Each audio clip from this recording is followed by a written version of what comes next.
There we go. What's going There on? you Welcome go. to the show, WSJU Radio St. John's University, with the one and only hip hop legend digging in the crates his own. OC, what's going on, OC? Mad Max was good, sir. Just chilling out. I appreciate you coming on. I can't wait to talk about hip hop history with you. A lot of timeless man. records that you got there. That's what I'm here to do, man. Like, that's what we do, right? Yep. And the album is More Life. It's not Time's Up. Everyone gets that confused. Yo, I let people talk sometimes. They be like, yeah, the album Time's Up is crazy. I be like, yeah, no doubt. Just a couple other things, just getting into the album with point of views. Public service announcement. That's where it comes from. So if people are wondering, that sounds familiar, the beginning of that production, that's where public service announcement comes from Jay-Z. Right. Well, I believe the Beat Miners used it around the same time too. Or they had it in the stash as well. You know what I'm saying? So you remember Black Moon used it as well. So you know what I'm saying? I guess, yeah, early on I did it before Hove though, definitely. Same with Fat Joe when he used the Where I'm From beat on Represent. Yeah, I see you catching me off guard right now. I'm like, the Represent joint. Yeah, I guess if you say so. Word. Yeah, you got some classic. And that was produced by Diamond D, but you worked on with Buck Wild on this one. Yeah. I work with Buck. I work with, another Digging member, Lord Finesse. Another Digging member, OG. He's from the Bronx, Mount Vernon. Pharoahe, Prince Poe, Organized Confusion. Who else I'm forgetting? Prestige, he did Point of Views. And Rock Raider, can't forget Rock Raider. He did the scratches on Time's Up and Ozone. You know what I'm saying? And people don't realize, DJ Boogie Blind is our DJ. Of course, he DJs for Pharoahe as well, but he's a protege of Rock Raider. So, Boogie Blind go back with us from day one.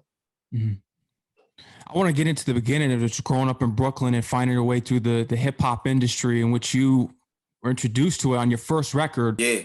Well, I was in Queens already, but I lived on the same block as Pharoahe.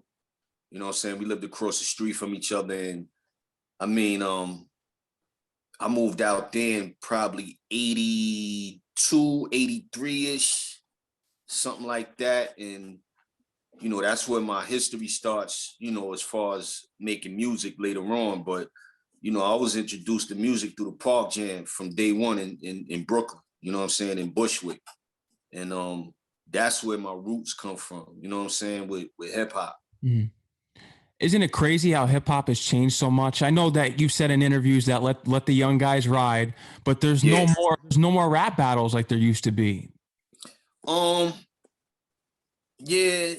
I mean it's real serious right now. Like, I was talking to somebody about this the other day, and you could lose your life saying some slick shit on. Oh, excuse my French if I can't curse. Oh, you can. You're good. Cool. You could lose your life these days. You know what I'm saying? It's ganged out, man. It's real ganged out. And, that's sad for me, you know what I'm saying, to see that.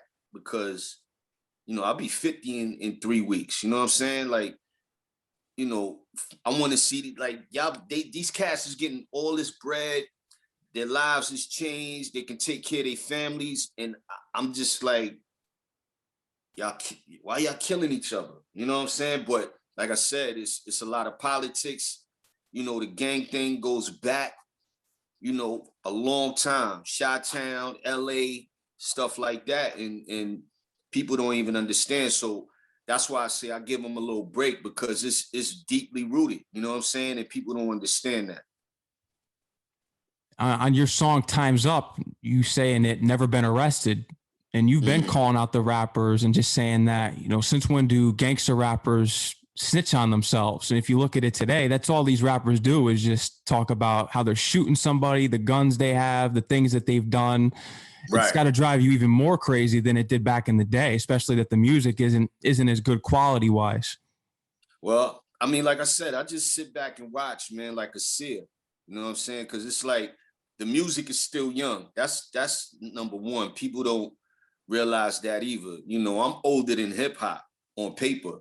You know what I'm saying? It's only 49, 48 years old in the business, but it's been around longer than that. But yeah, I'm older than the game itself. So to see certain things happen, yeah, I don't want to see it happen. We don't want to see things happen. Certain things I don't like. But I was young too, man. You know, and we just have to figure it out. You know, definitely this generation has to figure it out, man. Or, you know, it's gonna get snatched from under us. Mm-hmm. When did you first meet MC Serch? When he signed you to Wild Pitch Records? I met Serch on the very first Source tour from the Fudge Pudge record, going on tour with Pharoahe and Prince. So that's where my lineage starts with D.I.T.C as well. You know, Finesse was on that tour. MC Serch had just went solo. Him and Pete had broke up. Roxanne Shante was on that tour. Biz Mark was on that tour. Almighty RS, Soul Ray Benzino and all of them was on that tour. I think Ness brought Buck on a few dates to DJ for him on that tour. So that's when my lineage starts with digging, and that's where I met Ness and Buck. I've heard the story of MC Serch signing Nas. Was it similar to how he signed you? He was taking you to different record companies and seeing which ones would take you? Yeah, man. They basically, Russell basically said me and Nas sound like Rakim and G-Rap knockoffs. That was Russell's words. You know what I'm saying? And Serch is like, yo, you bugging. You know what I'm saying? And, you know, it took me a little bit longer to get a deal, but, you know, me and Nas, basically, it took the same time for us to get on. It's just, you know, he was signed first to him, to his production company. And, you know, you already know the story. Once Faith heard him, it was a wrap. You had World Life come about, of course. When I had Serch on my show for an interview, he's very held back on thinking that he's a hip hop legend. Would you confirm that MC Serch is definitely a hip hop legend? Hell yeah. Serch is super modest. I mean, come on, man. MF Doom. MF KMD. Doom. MF Doom. Yeah, KMD. Like, dude had his hand in it. Curious George. Like, yo, what you gonna say? One of the greatest MCs of all time came through his camp. Like, Nas and myself. Like, two of the greatest MCs in his mind. But dude is so humble. You know what I'm saying? Like, yo, I really don't give him enough credit, man. And, you know, I ain't trying to die, and I ain't trying to see him dead and me say this now, but I've been saying it lately because I don't speak too much. But dude is a legend. Dude has an ear. Dude knows Ill Bill, Sabat, like, yo, like these guys, you know what I'm saying? Like, yo, dude is a legend, man, for himself, you know, multi-platinum, as well as the artists that he put out. It's not just the music, it's the things he did outside of the music and signing legendary artists such as yourself. Right. And, you know, who knew? Like, I mean, I'm going to be honest. If it wasn't for him, I would have gave up, man. Because, you know, like you said early on, a few minutes ago, he was taking us around, and people was just like, you know, I sat in Russell's penthouse with him, and he told me to my face, like, you know, he was Russell's a prankster. You know what I'm saying? I don't know him personally, but he tries to warm you up, and I wasn't warming up the dude. So he like, you smoke crack, don't you? And I was just like, I don't get it. You know what I mean? Like, you either gonna sign me or you fucking with me or you're not. Like, and I was super young at the time too, so I didn't take his humor to be funny or none of that. But in hindsight, he was just like, I can't deal with this dude. He's too serious. That just goes with the mainstream market, and you weren't mainstream at all. That's the thing I love about Digging in the Crates. You guys weren't mainstream at all. And do you think that mainstream music could sell? Because I've played, trust me, I've played Digging in the Crates for white lacrosse players, and they love it. Right. But look, That's not true though. I mean, it is true, but it's by default that D.I.T.C is a production crew first, right? Mm-hmm. So everybody in the crew is a multi-platinum producer. Like half of the stuff in the 90s, you know, I don't think, see, this is the thing. Buck, Ness, Show, Diamond, OG wasn't planning on selling millions of records with their production, you know what I'm saying? And it just turned out that way. But yo, from 92 to 2007, 8-ish, it's been all digging production, multi-platinum. Like, and people be like, word? I'm like, yeah, like, check the credits, man. Like, Buck got most of the plaques, but shit, Diamond did the Fugees. That's the right. Score did Score. what? 40 million worldwide, 30 million, something like that. Ness got Fatboy Slim. Dr. J, Dre's 2001 The Chronic, Show, Capital Punishment. The list goes on. OG with De La Soul and R&B stuff, and Buck got both R&B and hip hop. And not to mention, I think Joe got a #1 record today. You know what I'm saying? So, I mean, and he had Pun. Come on, man. We didn't ask for it, but yeah, multi-platinum, you know, by default though, not trying to do it on purpose. It was just things that just happened. Getting back to MC Serch, I want to get into the classic 1994 freestyle that you had up there with him on Stretch and Bobbito. I don't remember what you talking about. Stretch and Bobbito. Yeah, but I don't remember none of the rhymes, none of that. Wow. It's on YouTube. I hear you. I was trying to see if you might remember that, because that freestyle, because you two were going off. It was MC Serch, it was you, then it was back to Serch. I never heard MC Serch spit on the mic off the top like that wild before. Nah, he's a monster on the mic, on some freestyle shit. Like, oh, Serch, yes, he is.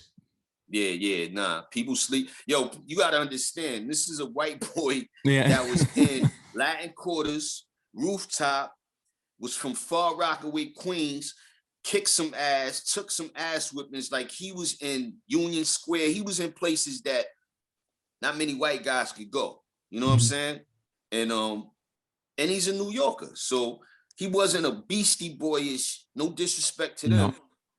But, you know, he was in the clubs with Kid and playing. I mean, he got documented stuff. I don't know if he showed you things. Oh, yeah. So his pictures with Ice Cube. He's all over the place. Ice Cube. Yeah, but I'm talking about New York when, you know, I believe Sadat mentioned this a while ago. Like, yo, you had to have a crew to go to clubs, and dudes would still test you. If you was 40, 30 deep, 20 deep, you know, you had Brooklyn testing you, you had Bronx cats, like, yo, it was crazy. And Serch was in the middle of all that. He's 100% a hip hop legend. He paved the way for white MCs for sure. He wasn't a Beastie Boy. That's why they came out with Sons of Third Base with the Cactus album. And there's no disrespect, because they did clean up that beef that they had back in the day, and everything's good now. But they were the ones, Third Base were the ones that really paved the way for serious white MCs. Yeah, and the irony of it is, my bidding war was with Wild Pitch and the Beastie Boys. Beastie Boys was about to sign me to their label. That's crazy. Word. I didn't even know that. Yeah, man. Damn, I never mentioned that. But yeah, you know, the deal just fell through because of some technicalities. But yeah, they was ready to sign me. Like, the paperwork, everything. Mm-hmm. Are you someone that may hold a grudge against someone such as Simmons? Because I'm someone that holds grudges, but for you, just what he told you back in the day, because that would piss me off if he said that. He's just like, hey, you're not marketable. Like a copycat of Rakim. This is the guy that had a hand in starting Def Jam.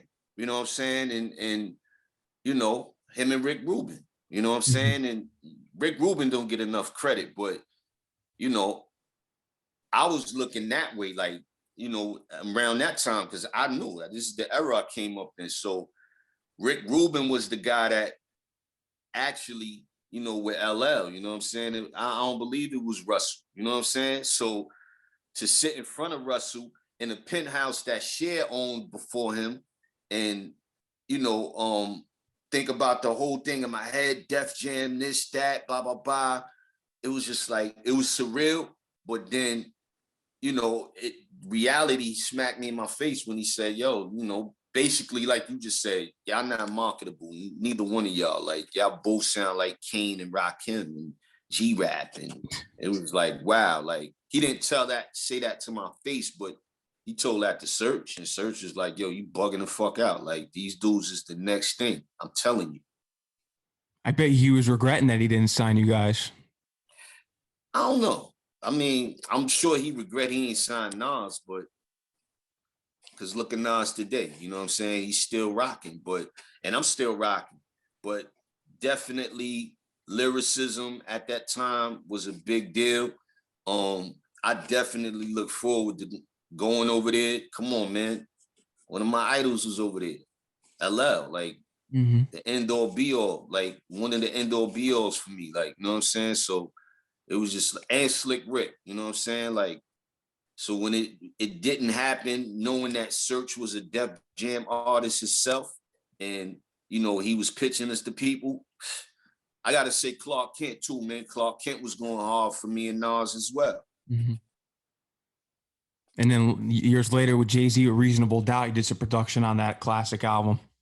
Yeah, like yo, dudes like Serch, Clark Kent, and I believe Clark was over there at East West when D.I.T.C came through. So, you know, he had a little momentum, so to speak, with Sylvia Rome, you know what I'm saying, who was the president at East West Records over there, Atlanta. And it was just crazy, man, just to see that whole thing unfold and see Clark like, yo, I was shopping everywhere, man. Like, yo, my demo was falling flat, man. Like, our demos was falling flat. Like, I don't even think Serch took me to Columbia. I didn't think he wanted both artists over there. He was trying to, you know, split us up and get separate situations. But, you know, that's destiny. That's just how things work. Time's Up was originally for Pharoahe Monch. Yeah, man. I took the CD. The dude Prestige who did Point of Views on my album. He he was a Monch. Yo, I hope you don't get mad, but he was a Monch stan. Everything dude ain't even know how to do use a machine yet back in the day. Like I said, he might get mad, but whatever. And but he knew how to dig. He would dig for obscure samples. And he brought that joint over to Monch, and Monch basically tossed it to the side and was like, you know, I'll get to it. And I was like, word. So I remembered the CD. I remembered, you know, what jewel case it was in. I asked him a couple of times did he listen to it? He was like, nah, I ain't get to it yet. And I was like, all right, nigga, cool, no problem. And I lifted that shit. Cause I was like, yo, you got it. You don't hear this shit. Like, and I don't mean, well, yeah, I stole it. I stole it from his crib. Cause I'm like, yo, you don't hear this? And he was just like, I don't hear what you're talking about. But, you know, that's how he was. And he's like that today. He just be like, yeah, whatever. Like, and make a long story short, I let Buck hear the sample. Buck knew what it was, and everything is history from there. It actually took you a while to write on it because the beat was hard to write over, I read. Super obscure, but it was something about it that grabbed me. Now, think back, this is 94, 93. You know, the end of 93, I just got the deal. Serch just got offered a position at Wild Pitch because EMI picked up Wild Pitch. You know what I'm saying? And he told me about it. I guess he thought I was gonna be excited because we was shopping for over a year and I was just like ready to give up. And when I heard it just, that's where the 2-verse thing came in. That's what I'm saying, all this to say, like, not too many people was doing 2 verses for records, but I didn't do 2 verses because that's how I planned it. I couldn't write a 3rd verse to it, and the rest was history. You know what I'm saying? And it sounded unfinished to me, so I didn't like the record the way it is as you hear it. And once again, whether Serch like it or not, that legendary ear, man, that legendary shit he holds with him. He heard it. He was like, you bugging, like, leave it at, like, the way I hooked it up, me and Buck hooked it up, he was just like, leave it. And I was just like, it's still missing something. And that's when we called Raider in. And, I told him what I needed, and that's what he did. Fuck who I offend. Rapper, sit back, I'm about to begin. Classic. About foul talk, you squawk, never even walked the walk, more or less destined to get tested. You've never been arrested. Classic. It's also on the beginning of Big L's The Enemy featuring Fat Joe. Yeah. Scratched in. There's that DJ Premier. Yeah. Another digging member. People don't realize that either. Like, for Premier, Kid Capri, I would say, is a D.I.T.C member as well. Like, they was there from day one. They was there when they actually worked on Finesse's first album, Premier, Show, and Diamond. You know what I'm saying? And that's D.I.T.C in a nutshell. Something else that happened during your time when MC Serch was the Back to the Grill Again remix. Yeah, Nas was on there with you. Too much play though. Like, if I could do it over though, I'd have did it different. How would you have done it different if you did it over? You wrote the verse or something? Yeah, I would have did it way different. Like, when I hear a lot of stuff today, man, to me, my pocket was I was still working on my pocket.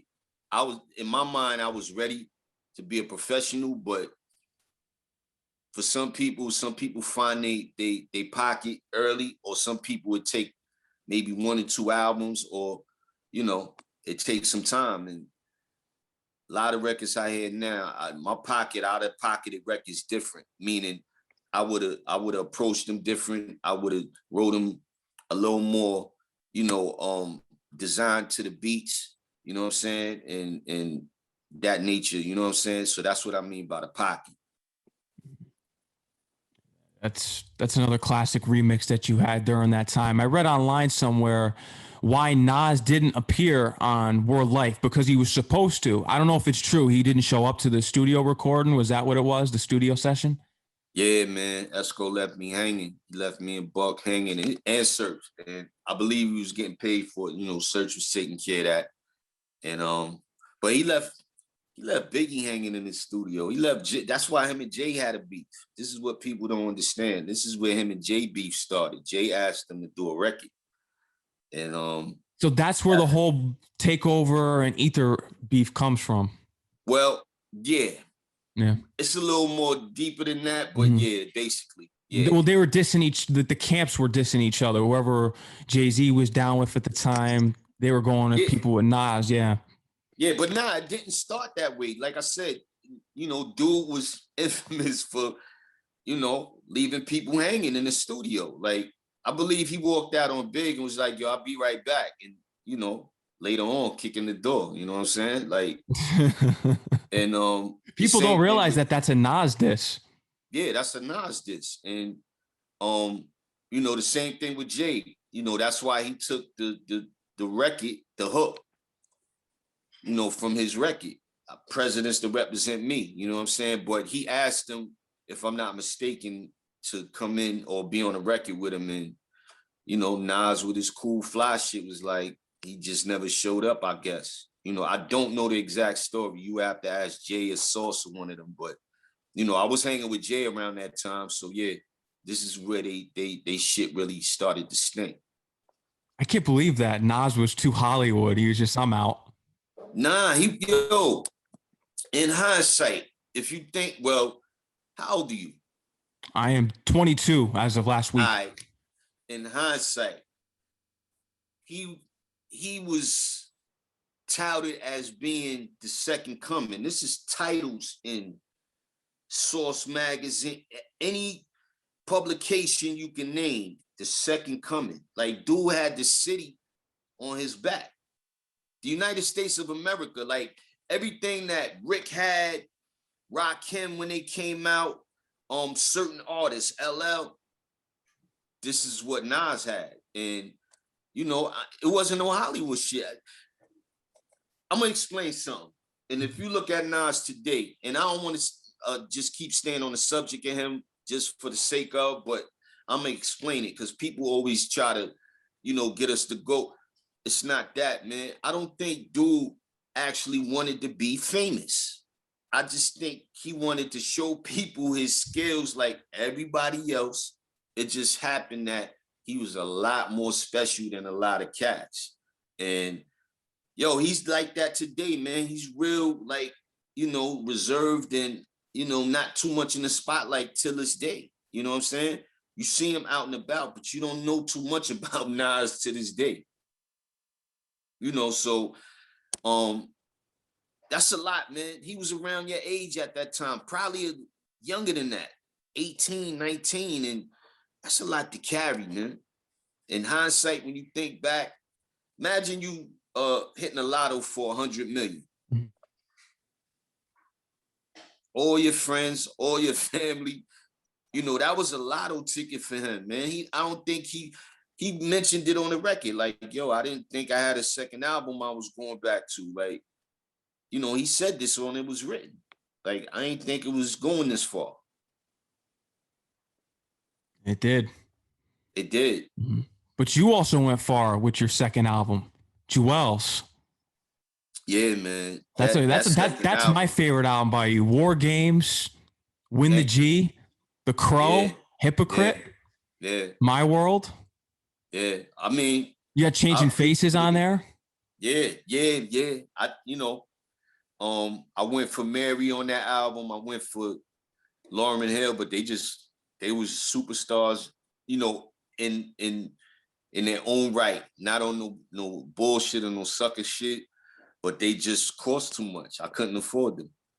You know what I'm saying? And Changing Faces, I believe, just went gold, platinum, but I was looking for a certain sound and they fit what I was doing, and they just happened to not be on no bullshit. You know, we had to pay him, of course, but it worked out and the record came out dope. You also had intro sampled on there. Funny How Time Flies. Yeah, man. That was one of my favorite groups, man. Like, a lot of people don't know. I believe Kenny Green wrote a lot of stuff on. I mean, we probably wouldn't know Mary if it wasn't for Kenny. Mm-hmm. That first album, he's the one that Reminisce and what's the 411 like that. He wrote a lot of it. Yeah.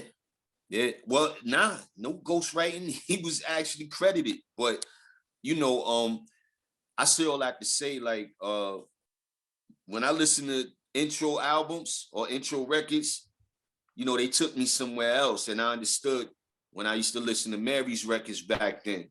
Mm-hmm. And funny story, man, Kenny Green inspired me and Buck to do the second album. Now, the second album that you hear from Mary, the My Life album, mm-hmm. That's what the original Jewelz sound like from beginning to end. And we lost the record. Like, we erased some of the record, and that's why we did what you hear today as Jewelz. But yo, every sample is so weird and crazy. Every sample joint that was picked on her album, we basically did that shit. And it was like, oh shit, like, but you know, I ain't accusing her of anything of that nature, but we had the same similar album. And, you know, it was incredible. Like I said, it was just a freak of destiny that, you know, we had the same joints and it just never came out and we lost the album. So that's what we did after we lost the record. You know, what you hear today is Jewelz. Your lines on When the G were crazy with Bumpy Knuckles. I mean, I engraved names in scalps like Damien. I'm out for world domination. Yeah, yo. Don't get me wrong. I don't represent 666 figures. I'm just out to make figures. Out to make figures. Yeah, I was feeling myself a little bit on that album, but yo, When the G, what's the other record? War Games. Money Underground, Money Underground. Those is Fox's ideas. Fox is a genius, man. Like, I love Freddie Fox. I love Bump. Like, Bump, people don't, I ain't even gonna blow his shit up, but dude is a musician. Besides kicking somebody's ass in his knuckles and being a professional semi-pro boxing karate dude, and you know, dude can play piano and horn, and you know, he knows how to read music and shit like that. But he came up with those ideas for the album. I was stuck, and I reached out. You know, I was a fan of him. You know what I'm saying? But Showbiz was tight with Bump at that time, and I was just like, "Yo, man, is it possible?" And he was like, "What? Say no more." And yo, we clicked, man, like automatically, instantly in the studio. And he came in. You know, we talked, we laughed. He like, "Yo, man, I ain't trying to, you know, take over your eye." And I was just like, "Yo, do your thing, man. I'm learning." You know what I'm saying? Like, you've been doing this a little longer than me so far. Like, I'm learning. And yo, those records was his ideas. Would you say that Jewelz is your best album? Or is it Word Life? Because I'm a big fan of Jewelz. Neither one. Which one? Star Child? Bon Appetit? That's another one. Why is that one? It was just the anniversary 2 days ago. But here's the thing about Bon Appetit. And like I said, I ain't trying to throw people under the bus and nothing like that. But that record came and went. People tried to shit on me about it. But then the Blueprint came out. Jay-Z's The Blueprint came out, and people was getting on me about the soul sample and shit like that. Nobody was really fucking with that prior to me. You know what I'm saying? Heavy anyway. You know, it was just starting to get popular, because remember when I came out of the Word Life thing, Jewelz was a transition. It was still sort of jazzy, but it wasn't. But Word Life is all the way jazzy. When you get the Bon Appetit, it's soulful. You know, I did a record called Back to Cali, and then, you know, the second record is called Soul to Keep. Like, that explains my pocket right there. That's when I started metamorphosizing, like, so to speak, because people like, yo, they wanted me to do Word Life over. They wanted me to do Jewelz over. I'm like, yo, even if I tried, I can't. Like, those are moments in time that you just can't duplicate. Like, even if I tried it, you know, and I did try. I'm not gonna lie, but you know, it didn't work for me, man. And people definitely would have been disappointed. So in hindsight, people were disappointed, and it took them maybe 10 years, 15 years to catch up to that record. People just now giving me love on that Bon Appetit album today. Crazy. It's a good record, though. It's a great record. That's probably my best record personally for me. You know, I can't speak for you or anybody else, but you know, I always tell people albums are like chapters in a book, man. Like, to me, one is not better than the other, but personally, damn, blessings to DMX. God rest his soul, man. I remember getting a write-up, and the asshole who wrote it up, that's what I was thinking at the time, was like, well, if he's trying to get commercial success, this will probably be the record that do it. And I ain't gonna lie, this is, and I was just like, why would you say, like, music is music, right? Like, so the person that wrote it up, you know, or wrote a review about it was just like, yo, yeah, it's dope, but it's commercial. And I'm like, yo, why would you say that, man? Like, I was super pissed. And like I said, it took 10, 15 years for people to be like, get it now. As long as they got it eventually, that's the main thing. Yeah, but, like I tell people about X, man, I'm like, yo, dude was telling you his story from day one. I know him from being signed to Columbia before any, all of our peers, most of my peers knew DMX before y'all, anybody knew him. So, he was talking about his trials and tribulations from day one. It's just that people wasn't ready for him yet. And then he got re-signed again to Def Jam. And that's when My Dogs Act came out. But he was brutally honest from jump, man. Like, he never lied about anything. He was telling you about all the women he was sleeping with. He was telling you about the crack. He was telling you about everything, his life, his mom's, drugs, up until, his demise, untimely demise, where he was like, a few weeks ago, I remember the dude who laced my weed, you know what I'm saying? And I look up to this dude. So, he gotta be the most honest artist I ever listened to in my life as far as hip hop. Like, he bared everything. I don't know if I could do that. DMX is definitely one of the greatest to ever do it. It's crazy how he's never brought up in top 10 conversations. I was thinking about that the other day. When people say, who's your top 10 rappers of all time? DMX is never mentioned. I never mentioned him, but you know why? Like I explained to you earlier, it's certain artists, to me, they're not in a category. They just different. Like, they just something special. And him, Nas, Rick, Rakim, LL, it's just certain people for me that are just special, man. And they don't need to be mentioned in top 10, top 5 talk to me personally. And I know why I never mentioned DMX, because you ever seen him do a show by himself? No. Ain't nobody fucking with him on stage, man. This dude did the Hard Knock Life tour. And he was coming out by himself, just him and his DJ. He was murdering shit, man.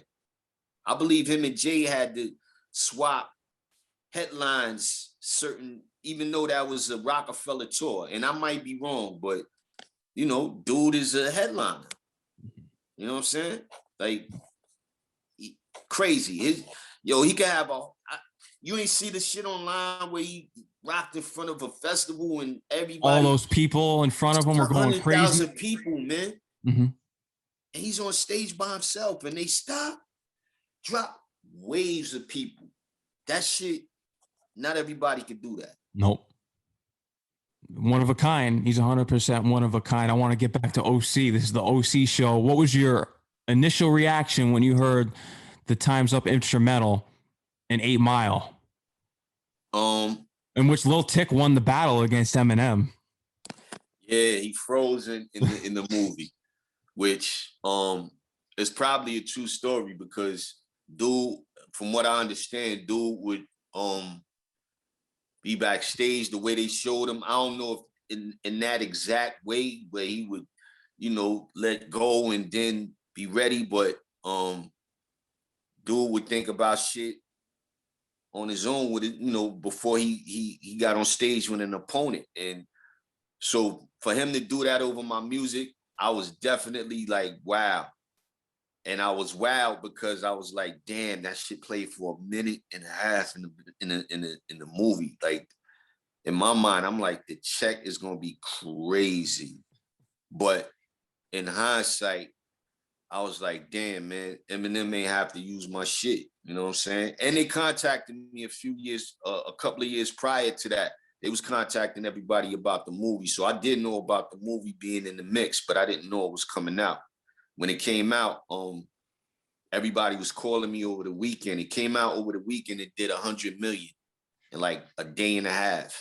And funny story is, the person that supposedly cleared, the publishing, meaning, me and Buck and and whoever they had to get in contact with to clear the music, they had Buck's Hancock, but they didn't have mines. So I was like, wow, I'm gonna let it ride. I should have let it ride, but for a longer period of time, but I'm a fan of Eminem, so I didn't want to be disrespectful. You know what I'm saying? I got in touch with the lawyer like ASAP, and you know, they cleared it up. Good. That's good. Mm-hmm. I get checks for life off that. And it still plays on TV to this day. To this day, like, that's what I'm saying, man. Like, you know, I didn't want to be the one, which, you know, I'm a small fish in a big pond, so I wouldn't have stopped their progress, but I would have, you know, I would have threw a wrench in their machine for a minute. You know what I'm saying? Because when you do shit like that and the movie's out, I could have really laid on them for like a year and been like, yo, was good. I could have retired off of that shit. You could have. It's an iconic film. Literally, I could have retired off that film. Like, for him not, but like I said, man, I ain't no dickhead like that. Like, I'm a fan first of the music, you know what I'm saying? And I'm a man, you know what I'm saying? And I am show everybody love, you know what I'm saying? So why would I be the dickhead to try to, you know, throw a wrench in this game, and he's contributing to the game, so to speak, you know what I'm saying? So I didn't do that. Also, with the Fudge Pudge record, the game actually took that sound from that song and put it in Don't Trip from the documentary too. Well, it's a James Brown sample. So it's a James Brown sample. So it comes from James Brown and went to Fudge Pudge, and then it eventually worked its way up to the game. Well, I gotta say this, Show and AG rocked it before we did. Wow. You know, for their video, the party group, the giant is greater, step back, boom, boom, boom. They did it first. Wow. Yeah. It's always interesting to hear where that sample comes from first. Yeah. Yeah. Show was chopping beats before it was popular. Like, you know, and I say this all the time, and I hope I ain't getting nobody in trouble, but Show taught Preem how to chop beats. So if you listen to the first album, I guess with Manifest and all of that, to the second album, you can hear the difference in the sound, you know. But Preem just got advanced. Once they was, you know, they was best of friends way back when. So once I believe he got a hip to it and started, you know, Preem became a monster. But I believe Show, Preem, and Q-Tip was chopping. You know what I'm saying? I don't even think Large was chopping. I just believe Large was just, you know, being around a guy like Paul C, who was a white guy, which people didn't know, you know, at first. He developed the ear for, you know, he was a genius. He was a child prodigy, so to speak. And, you know, I seen Large, put it like this, I seen Large do It Ain't Hard to Tell over like a bunch of times. And I was like, what's wrong with this shit? Like, me and Serch used to be like, yo, you bugging. So what y'all hear today is not, it's the final product, but that wasn't, you know, the final product that I heard. I heard different versions of that shit. So I say all that to say, like, yo, these guys was monsters, man. Show is a monster. Large is a monster. Q-Tip, Preem, to me, those four, and Diamond. They was killing shit before people even understood what they was doing. That's a fact. And I feel as though they don't get enough credit. Everyone runs to Pete Rock and Primo, but they never mention Diamond and Show and all the other people in Diamond in the digging in the crates. Yeah, but Pete mentions it as much as I know he gets tired of it. Not on the aspect of who they're talking about, but Pete definitely lets people know. It's just that Pete shit was dope too, and he was you think about it, he was a young boy too. You know, this was Large's man. You know what I'm saying? So they was both, and Pete was, I believe, that's Heb's cousin. He's Heavy D's cousin or something like that. And, you know, he was a young boy around Marley, around Heavy D. So, you know, Pete was, I can't even forget Pete. Pete was around that time too, doing the chopping and all that shit. Ain't nothing fucking with they Troy to this day. You know, those is one of those records that, you know, I've seen people do certain records over, and it's like, why did you do that? But I seen people try to do over Troy, and it was just like, come on, man. What are you doing? Like, they reminisce over you. That's a classic. Yeah. That's a bona fide classic. I want to get into your relationship with Big L. You guys were great friends. I heard the track Real Life. You addressed the day that Big L passed, but most importantly, not even Dangerous, but Dignified Soldiers. Mm-hmm. That song was the original version, because I've heard the remix too, but the original one was monster. Yeah, I don't even remember the lyrics to that shit. Who could recall all in all, phenomenon is flawless, like diamonds being dug from a mine, priceless. I am too much for the average man. Who can? Fucking with digging, it's like walking on quicksand. My crew will run a blitz on you. That's it. That's all I know.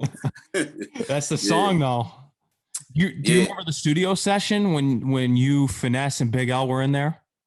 A lot of that stuff I was always missing. Like, you hear L say, peace to D.I.T.C, showing AG, Fat, J.O.E, Diamond D, Law Finesse, and me. I wasn't there for the session. I was off running around, probably clubbing or something.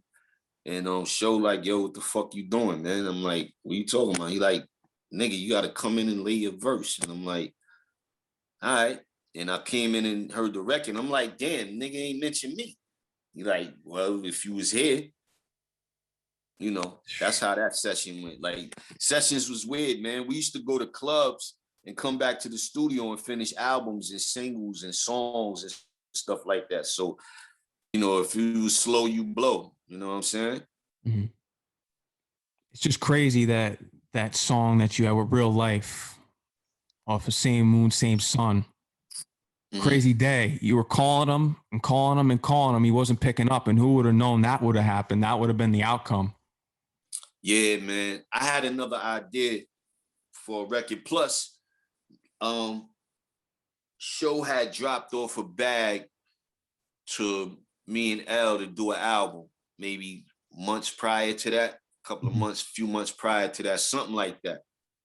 You know, and the only record we really got to do together was Get Yours. That was on the Black Mass soundtrack.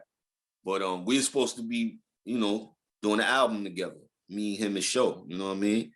And like I said, I was waiting for him in the studio because I just had an idea. And Dangerous was semi-successful. You know what I'm saying? And it wasn't like dude not to answer his phone. It wasn't like him not to answer his beeper at the time. You know, we had Sky pages and shit like that. And I know I left the studio mad. You know what I'm saying? I'm going back through the Midtown Tunnel driving. I believe I was banging Capone Noriega's War Report. Yeah. And when I got home, my wife is like, yo, and I mean, you probably know this look too. I hope you don't, but you know, when somebody passes away or gets killed or something and you run into your friends or your family and you see that face. And I seen her face and I'm like, who's dead? Mm-hmm. And she was just like, L. And I'm like L Ness? And she was like, nah. And you know, ain't no other L's in our crew. Yeah. It's a shame. Yeah. One of the greatest to ever touch the mic. He was so ahead of his time. His parents haven't even met yet. Yeah. Yo, dude was a problem. Like, for how people describe Jay when, you know, not writing. L was the polar opposite, but is equal. If not, you know, even because everything he wrote, every rhyme, even if he didn't use it, he memorized it. I never did no shit. I don't know too many people like that. Like that's probably Murder Mook. Murder Mook is probably the closest thing to something like that I ever seen. Mook is a problem, and he reminds me of L. Plus, that's that Harlem shit, man. But yeah, Mook is probably the closest thing I've seen to somebody, you know, getting into the Rain Man, so to speak, like Jay said. Like, and L memorized every single lyric that he wrote, even if he didn't use it. This is why when he, you know, I've heard stories, I've known Show or somebody to call him and be like, yo, I got a stack for you right now. Come uptown. I got 10 niggas standing in front of me. They think they nice. And oh, all right, I'll be there, hop in the cab. And he come up there and burn all 10 and get that paper and go back downtown and gamble his shit away. Or how about on the 98 freestyle with Stretch and Bobbito, where he says that he was kind of tired. Yeah. And he destroyed it.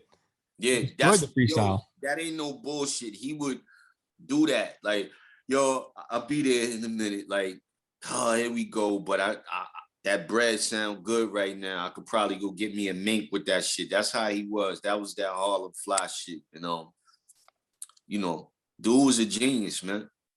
Whatever Ness came up on finding him was like gold nuggets. You know what I'm saying? Diamonds even. One of the greatest, illest lyricists of all time. He needs to be brought up in discussions way more for. I think you can put him in the top 10. The thing I don't like about top 10s is that we always have to go mainstream. I'm someone that just goes top 10 rappers. If you're telling me top 10 rappers of all time, I'm going to have Big L in there. I'm going to have Pun in there. I'm going to start putting these rappers in there. I'm not going to have someone, I'm not going to put Lil Wayne and I'm not even going to put Ice Cube in my top 10. I mean, for me, I've always said, it's too many, yo, especially from my era, it's too many to say somebody's number one. But, you know, that's why I said for me, I have categories. I have categories for people that shouldn't even be mentioned. And it's like mentioning them in vain, so to speak, for me personally. Cube, the L, the Nas, the J, the Kanes, the G-Raps, like, because they ushered in eras. You know what I'm saying? Like, you know, yo, I heard Men at Work before it was a record. We all did. Me, Pharoahe, all of us. You know, please be aware that this is a war. If the shoe fits, wear it. That's what it's made for. He rhymed on Red Alert show years ago over Funky Drummer. And he was, yo, the way he was killing that shit, I was like, yo, I can't do this. I can't do this. Like, you know, my metaphor's excellent, yours is poor. My literature will score more for sure. Creature, feature, serve to preach, teach, torch, the rupture, cat. This is, I'm like, yo, musical master, rhyme reacts as a brain that has a knowledge of NASA. You just a Kit Kat, small as a Tic Tac, but I'm a big, come on, man. Like, yo, I tell people all the time, Monch is prisoners of war. Wake up to the mathematics of an erratic rap, rejuvenator of rhyme, the sort of automatic, poetical, medical medicine of the cerebellum. That's an old rap from 86, 85, 84. I kid you not. And that shit made it on the album in 91. People like, get the fuck out of here. I'm like, yeah, man, I was there. Crazy. Absolutely crazy. I've been hearing stories. I remember all this shit.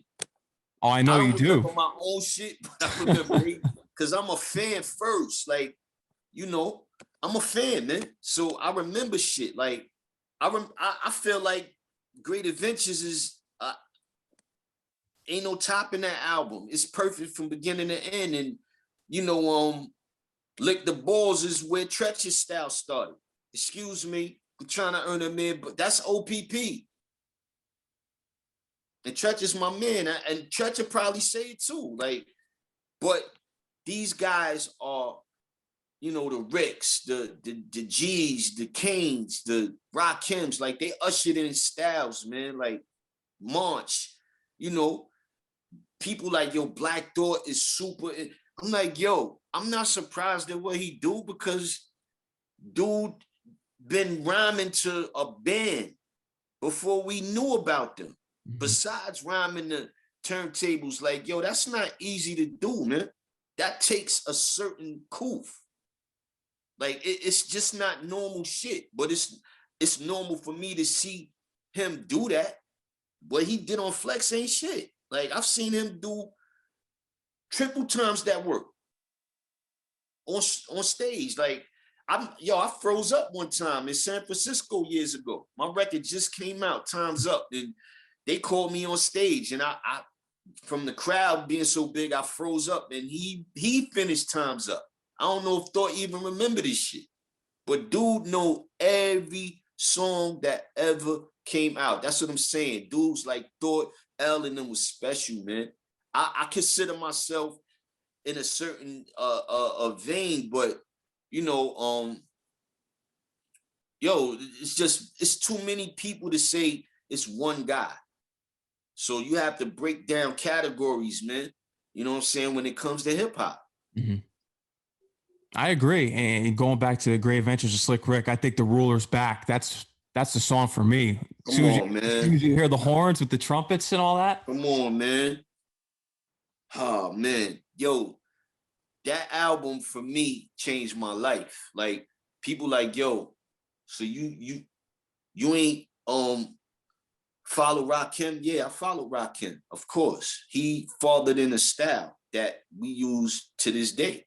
But what Slick Rick did, you know, end all or be all for me. If it wasn't no more rap after that, I would have been cool with that, because that album came out in 88. You play that album today, you wouldn't know what year that record came out. Dead ass. It's classic.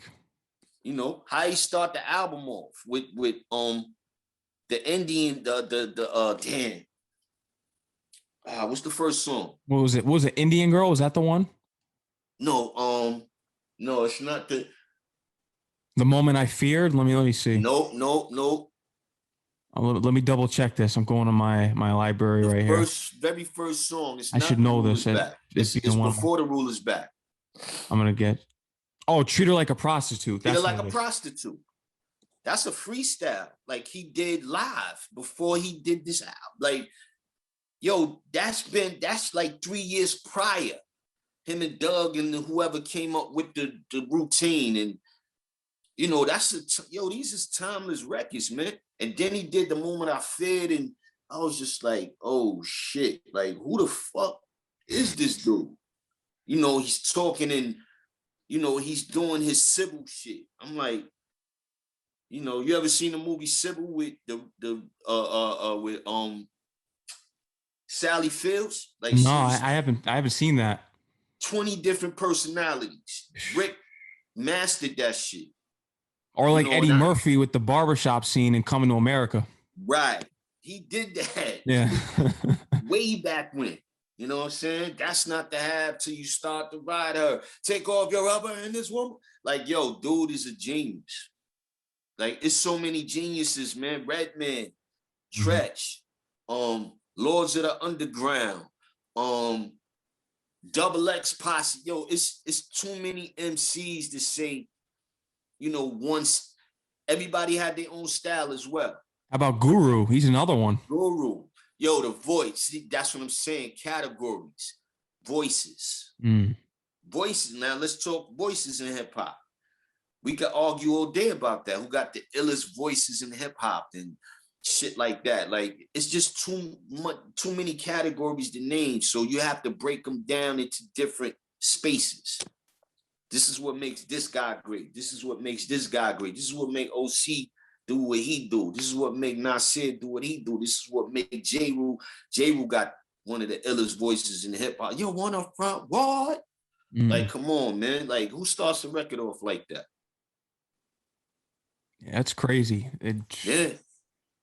Ja Rule was another one. People may shy away from him because they feel as though he took Tupac's style a little bit. Nah, I said J. Rule, but now you talking Ja Rule as well, man. Niggas be fronting on Ja Rule. I'm like, yo, Ja Rule got hit records. He got gangster shit. He got tough guy shit. He got MC shit where he spit. He got shit for the win. Like, yo, like, it's just too many MCs, man. Too many MCs to name to say, yo, this guy is the creme de la creme of everybody. No, can't be. Can't be. The list goes on and on and on. It's Chuck all D day. voice, man. Like Chuck D. Mm-hmm. Come on, man. Like, you serious? Like, Sons of Berserk. Like, or how about Eazy-E? Eazy-E. I mean, later on, Jim Jones did the record over. You know what I'm saying? Like, yo, this shit, it masterpiece. Like, yo, this shit goes on and on, man. There's voices in this shit. Or how about Be Real? Be Real with the nasal. Like, you can't even duplicate that. And he gets busy. His pen game is crazy.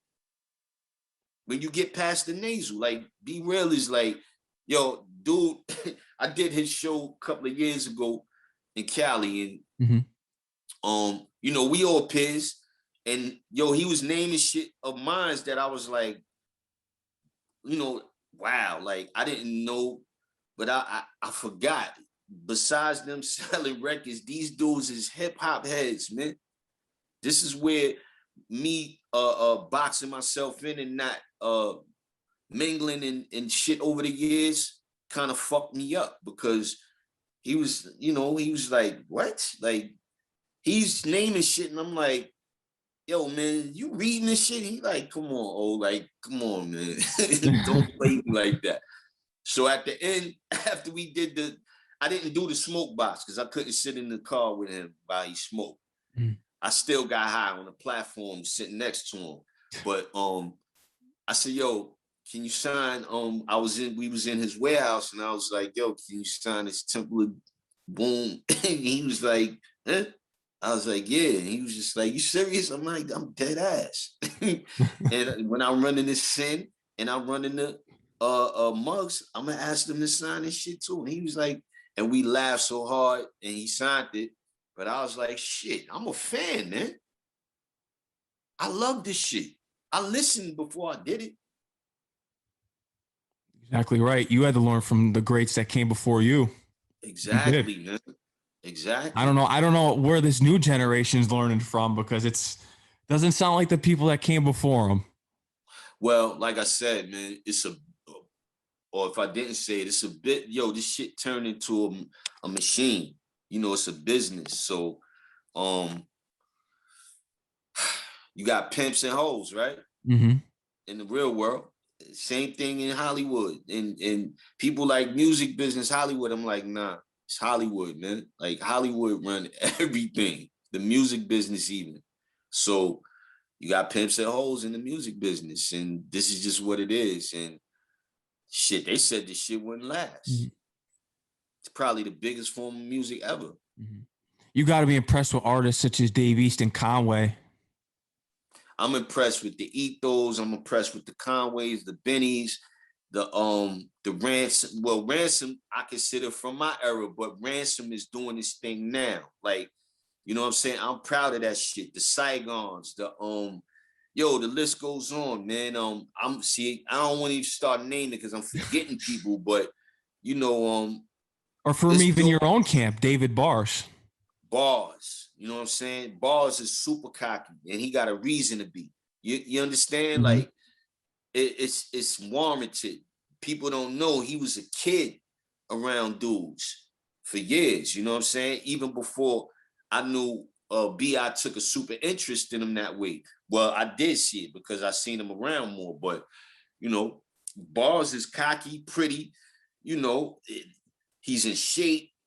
You know what I'm saying? And you know, he on his Ali shit, and I feel him on that. You know what I'm saying? It's just that was never my thing, but you have to have that. Dave East the same way. I heard they done offered him modeling contracts for years now, for the past few years. He turned them shits down. Like, he's like, nah, I'm good. You know what I'm saying? Like, yo, that's what hip hop is built on, that shit. Cockiness. Melly Mel and them was cocky. Kaz was cocky. Busy B was cocky. Mo D was cocky. You know, Fantastic Five was cocky. Everybody was cocky. You know what I'm saying? But you had to be on point with your pen. That's what you can't miss. You know what I'm saying? And you know, this is just what it is. Temples of Boom is my favorite Cypress Hill album. Is that your favorite? That's I gotta go with the first album, man. Black First Sunday. album. Oh no, not even. What was the first one with If I Could Just Kill a Man? That one. Yeah, like, you know, I told him on his show, I was like, yo, I knew Mellow Man Ace, but I didn't know Ace was Sin Dog's brother at the time. Mm-hmm. But they was all trying to get on at the same time, and Ace got on. But I thought Cypress Hill was from Cypress Hill, mm-hmm. the hill over here in Bed-Stuy, in Bushwick. I mean, in Queens and Brooklyn, and you know what I'm saying? So mm-hmm. they did the video in New York. They just Q-Tip happened to be walking past while they doing the video. Sin Dog is in it. So I'm thinking they NY dudes. I didn't think they was from Cali. You know what I'm saying? The way they dressed, you know, the way he talked. Besides the nasal, you know, dudes in Cali ain't rhyme that way. No. You know what I'm saying? So that album, the Pigs and all that shit, yo, it was, Real One, Funky Phil One, yo, that album is insane. And I like Insane in the Membrane and all that other, yo, they just ushered in so much. I call them the Rolling Stones of hip hop, man. I call Naughty and them Earth, Wind and Fire rap. I call Cypress the Rolling Stones of hip hop. And the Grateful Dead, because they shit is so cult, man. Cypress Hill has a big cult following. Yo, they shit is so cult. This is why I love what I do. Like, I can be on the side of the stage and watch Ill Bill and them and people, Gore-Tex and Sabak and them get busy. I can be on the side of the stage and fan out to Ice Cube's records. I can be on the side of the stage and watch Snoop. I could do all of that. And I can get on stage and do the same thing, you know, with my music. You know what I'm saying? But I'm a fan first. So, you know, I love this shit, man. I love the music first, period. In order to be a fan, you know, that was how you were able to become the great MC, because you were a learner. In order to be an artist, you have to be a music aficionado first. You have to be a fan. You have to love the music. You know, you have to respect, you know, what came before you. You have to respect what's coming. You know what I'm saying? You have to respect your competitors. Like, yo, to me, Red, Meth, Wu, Ray, Ghost, all of that was incredible. But these was my competitors at the time. You know what I'm saying? Like, you know, I just told a story about Fredro recently. Me and him just had a conversation maybe 2 months ago. And we come from the same hood in South Jamaica, Queens. And you know, we never really had a conversation back then. That's crazy. And yo, me and him was like, yo, we was asshole young boys, right? And we used to be in clubs and that's it. Our crew would stand over here. Busta and Flip Mode would stand over there. Bus would speak to everybody though. Bus was just out. You know, he was animated, so Bus would come in the spot and light it up. You know what I mean? But yo, me and Fred and Onyx and us, we was like, yo, niggas is too cool. He was like, yeah, man, we was just asshole young boys, like, you know. But I didn't witness that, or I thought I didn't when I went to Cali. Mm-hmm. It seemed like everybody was clicked up, but you know, knowing later on the politics, everybody wasn't clicked up, but everybody did records together. Do you feel as though that there was more competition back then than there is now, from what you analyze what's going on in the game now? Hell yeah. Because there's something to be competitive about. Today, it's just, let's just get in the studio and have fun and put together this microwave hip hop record. Let me tell you something, man. When we was in D&D, the revolving door was me, Jay-Z, Gangstar, M.O.P., J-Rule, KRS-One, Double X Posse, Group Home, the whole boot camp clique. The list goes on. Biggie. Yo, like Source Money. Like, yo, this is normal for us though. Yo, you want to play some pool? Yeah. Shit like that. You know what I'm saying? Jay coming in my room. Yo, can you get on this record? And I'm like, you ain't on the record? He like, nah, but I want you on the record. I did the first Crew Love record. That's crazy. Me and Tone Hooker. Crew Love, Rockefeller Till We Die. As long as you not, pull it up. The new one is the revised version with Beans in them, I think. But the original Crew Love record is me and Tone Hooker. My domain is off limit. The menaces when the time's up. Beat stop. I still rock when it finishes. Witnesses of my vocabulary attack. Stand stunned still under the phenomenon's will. OC doubly master quote the slept on while I ejaculate lyrics. Niggas, you could bring your best on. Word life of ciphers out and mop, even the trifers. My brain slices, deep, never lifeless. Rockefeller about to spread like wine, like a vineyard. Some shit like that. I have it on the YouTube here. I'll be listening to that. Yeah, I did the original Crew Love, and Jay did the chorus, the same chorus.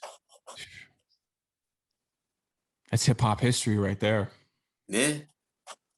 Hip hop history at its finest, and yeah. Like, yo, so these are the players, man. I seen, like, when I see Bill and Fame, you know, and you know, they got nicknames, so we call them Slap and Burke, and you know what I'm saying? When I see them dudes today, they're refined now. Them dudes was straight out of Brownsville. They didn't talk to, it took a long time for them dudes to talk to people. Like, they stayed clicked up in D&D. They went in their room for, and, they was tight with Preem and Guru, and then they became tight with us as, they warmed up to us. But I've seen them grow, man, like to the men they are today, man. Like, I'm proud of them dudes. Like, they wasn't fucking with nobody. They stayed strictly MOP. Original MOP that I've seen was Slap, which is Fame, Burke, which is Bill, Tef, Fox, Flip of the Ripper, Bo Stumps, and a few other people. These are the original players that stayed in the studio with us all day, all night. You know what I'm saying? And we did that every day. Rap was a sport. Yeah. And I would walk, how the fuck can I forget? The beat miners. So you walk past a room and be like, oh shit. All right. You know what I'm saying? I done heard boot camp records that, people love today. And it was just like, damn. Like, how can I compete with that shit? Like, how am I going to compete with that? You know what I'm saying? And, yeah, like, we all was on some camaraderie shit, Helter Skelter, OGC, all these people were in the studio, man. Day-to-day, daily basis. Not anymore. Everything's all digital now. Send your file through, especially now with COVID. Everything's digital. It's through the computer now. Yeah. I mean, it's nothing like doing music in person, but this is the way now. You know what I'm saying? Personally, with certain people, I would rather record in person. You know what I'm saying? But sometimes it just can't be helped. And luckily, we got technology but it's still not the same feel, so to speak. It was a warmth with analog when you recorded back then. You know what I'm saying? As opposed to digital now. You still get that feeling, but I still own DATs and shit like that. You know what I'm saying? And my crib is in a box. I got my whole third album on DAT to this day. I'm about to do something with Bon Appetit. Wow. That's wild. I have to ask you about the Big L. There's this Big L documentary that I hear is out there. I also read somewhere that there's no involvement from D.I.T.C at all. Yeah, because Finesse discovered Big L. Mm-hmm. You know what I'm saying? And I don't know what went on. You know what I'm saying? It's not that we didn't want to be involved with anything Big L's name is attached to, but it has to be done right. And on top of that, what people don't understand, Ness is the glue to D.I.T.C members. I wouldn't have met none of them guys if I didn't meet Lord Finesse. As a, he brought Show and AG together. He brought me and Buck Wild together. He brought Big L to the fold. You know what I'm saying? Diamond brought Diamond, Show, Finesse, and Joe all grew up in the same projects together. But you know what I'm saying? Like, how you gonna do something without Finesse, man? Finesse is basically the roots when it comes to the other artists, so to speak, the D.I.T.C. Like I said, the first guys who worked on his very first album was Showbiz, Diamond, and Premier. Lifestyles of the Poor and Dangerous. Yeah, like, and I believe Ness did his album for like $500, man. Wild. Word.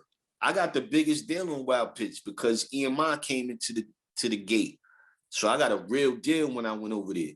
And, it just happened that the guy that I'm on this production deal was vice president over there. So I was, I was good on certain aspects. But, yeah,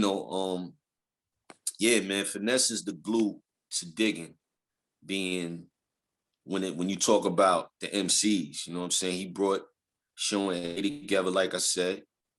And I don't think, he didn't match him up on purpose. It was just by accident, by default, not accident. Mm-hmm.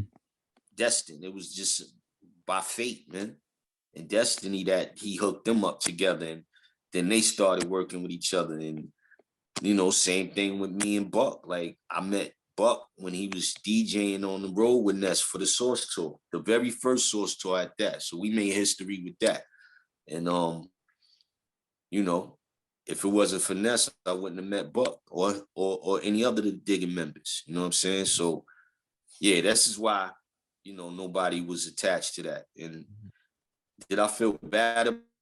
Somewhat, but I said it's treated with the respect and the honor that he brought to it. L told him, and I'm sure you heard the story. Mm-hmm. I think he told him, yo, if my shit ain't nice, or some shit like that, he's real. I was like, yo, you gonna be asking for my number after I'm done.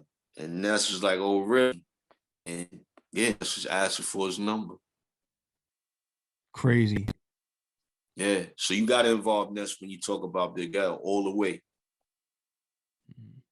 I'm curious how the documentary is going to pan out, though. I've been reading about it, and then when I heard that you guys weren't involved, and it doesn't sound it's going to be as authentic as it should be.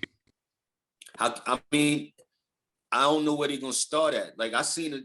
Nobody got permission from me, but I seen a character that kind of, I guess, is playing me. Like, Duke don't even look nothing like me. I had no disrespect to him, but I'm like, I don't look like, But like I said, hey, if you're gonna do a project with Big L, you have to involve Lord Finesse, man, because that's where his history starts at.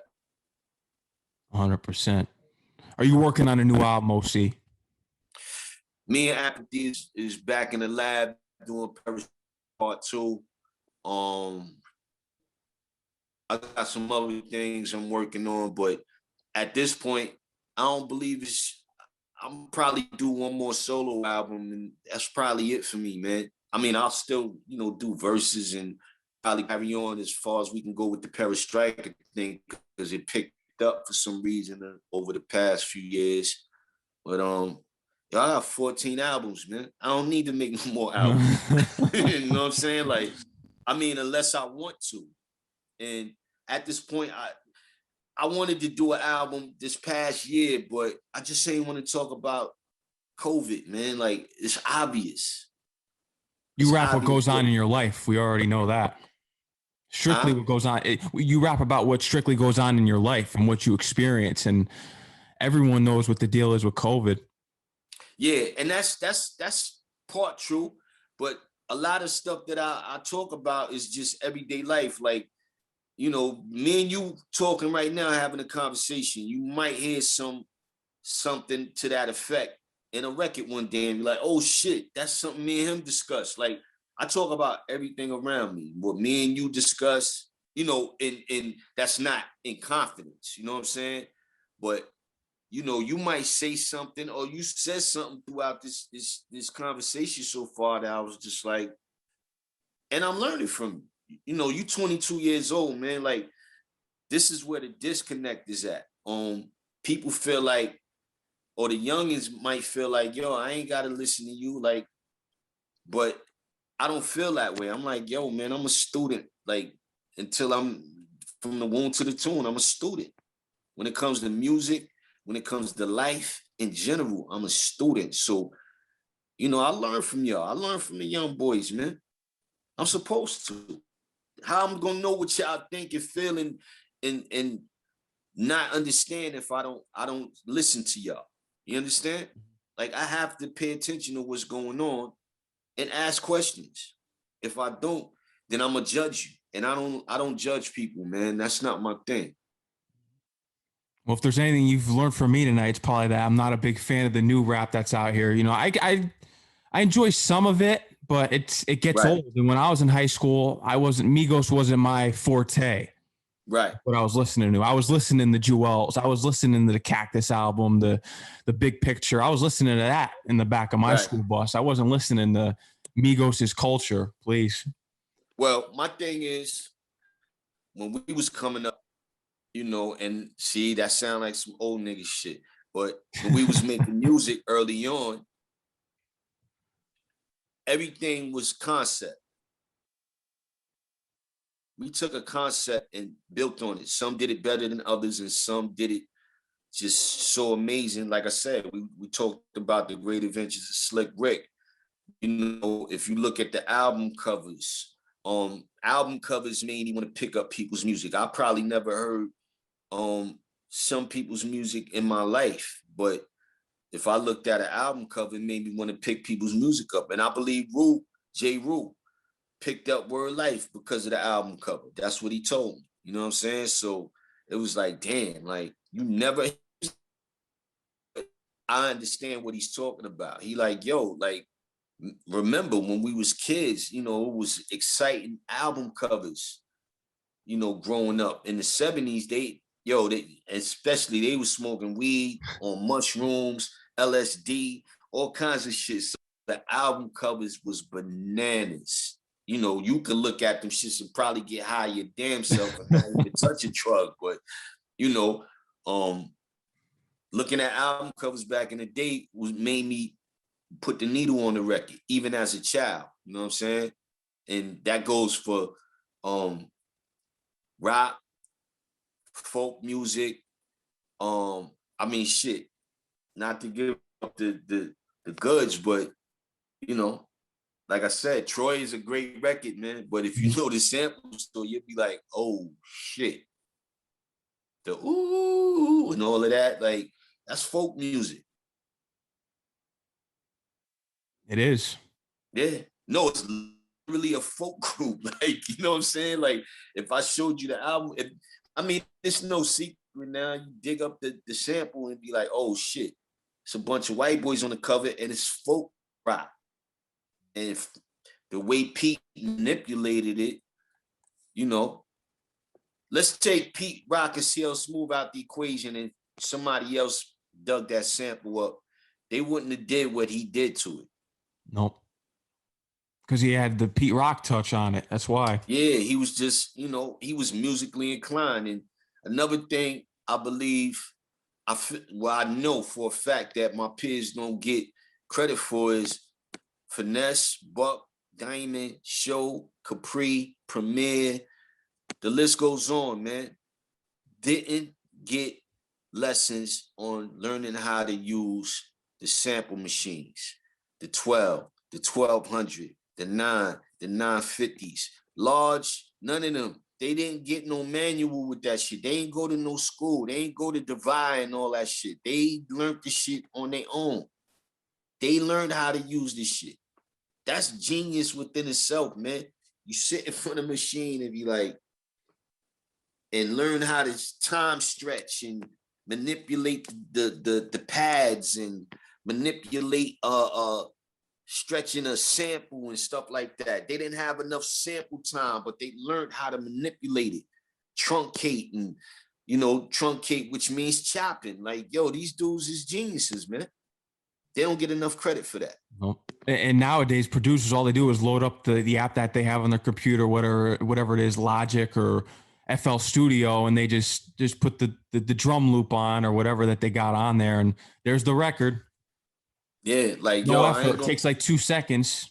Yeah, I wouldn't throw anybody under the bus, but a lot of dudes, if you throw a 1200 or a MP, well, the MPC is the newest machine, right? Mm-hmm. You throw an MPC in front of people, they wouldn't know what to do with that shit. And like I said, I ain't gonna name no names and nothing like that, but it's a lot of beat makers. It's a difference. It's beat makers and there's production, there's producers. And you throw that MPC in front of them, shit, I don't even know how to use it. And I come from a production group. Like, and I never had I never had the feeling to produce in that way. I produce in a different way. I know what I want, what I hear, what I feel, but I wouldn't disrespect my peers like that and just turn around and be like, fuck it, now I'm gonna be a producer. Nah, this is years and years and years of them perfecting what they did. Yeah, it's difficult. Times have changed. The production sound is different. It's all trap beats now, but you still got the authentic sounds out there thanks to producers that still keep it going, such as Diamond, and you even have producers out there like Derringer, who's doing this thing with the whole Conway and Griselda movement. Yeah, I mean, yeah, they remind me of us. They remind me of Wu, and that's a compliment. You know what I'm saying? Mm-hmm. I fuck with they stuff, but I ain't even mentioning West Coast dudes, man. I just put up a post yesterday about I knew about Rick Rock and Battle Cat for years. Like I said, we was just too cool for school. We was idiots over here on the East Coast, man. Like all that funk shit and all that shit, we was listening to as kids, man. But where that shit was coming from? Ohio, West Coast, Midwest, Memphis, Dirty South, like, all the shit that we done sampled and chopped up and shit like that. These is down south artists, musicians, you know what I'm saying? Midwest. And, one of the greatest records to me is the Funky Worm shit by the Ohio Players. Like, them dudes will bust a lot of groups' ass. You know what I'm saying? And I'm going to just say it, man. I don't think dudes like Earth, Wind, and Fire was fucking with Ohio Players. You know what I'm saying? Like, they would have to let them open up for them because they couldn't follow that shit. You know what I'm saying? Like, if they let them headline. If Earth, Wind, and Fire headlined a concert and let Ohio Players rock, or the Isley Brothers or something. You seen the Isley Brothers versus the Earth, Wind, and Fire? I tuned into that. Ronald Isley and them kind of bust their ass. Like, you understand? Like, the Isleys was his brothers and them, and the band was crazy. Now, Earth, Wind, and Fire had an ensemble, but imagine Parliament Funkadelic, which is two separate but the same entity, against Earth, Wind, and Fire. Like, they would have destroyed them. I don't know if you ever seen their live shows. I've seen them as kids, literally. like we used to have free concerts in Prospect Park and all that when I was a kid. So I seen Earth, Wind and Fire. I seen Ohio Players. I seen Parliament Funkadelic. I seen a lot of groups. I seen Tina Marie. I've seen all these people that get busy. You know what I'm saying? You know, on a live stage, and you know, this shit is just some other thing. It's different for me, man. Like I really cherish music in general. You know what I'm saying? And I got off the conversation of what we was talking about. I forgot where we was going, but oh no, trust me, it's all good. Music, man.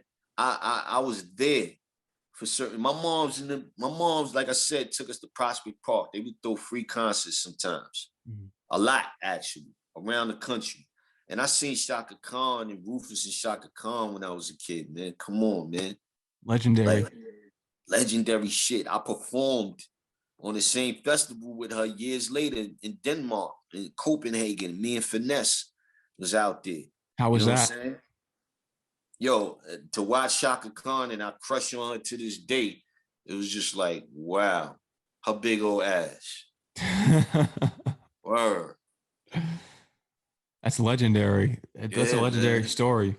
Yeah, to see me and Ness watch Shaka Khan from the side, you know, from the side of the stage. I told you earlier, I've seen people from the side of the stage, man.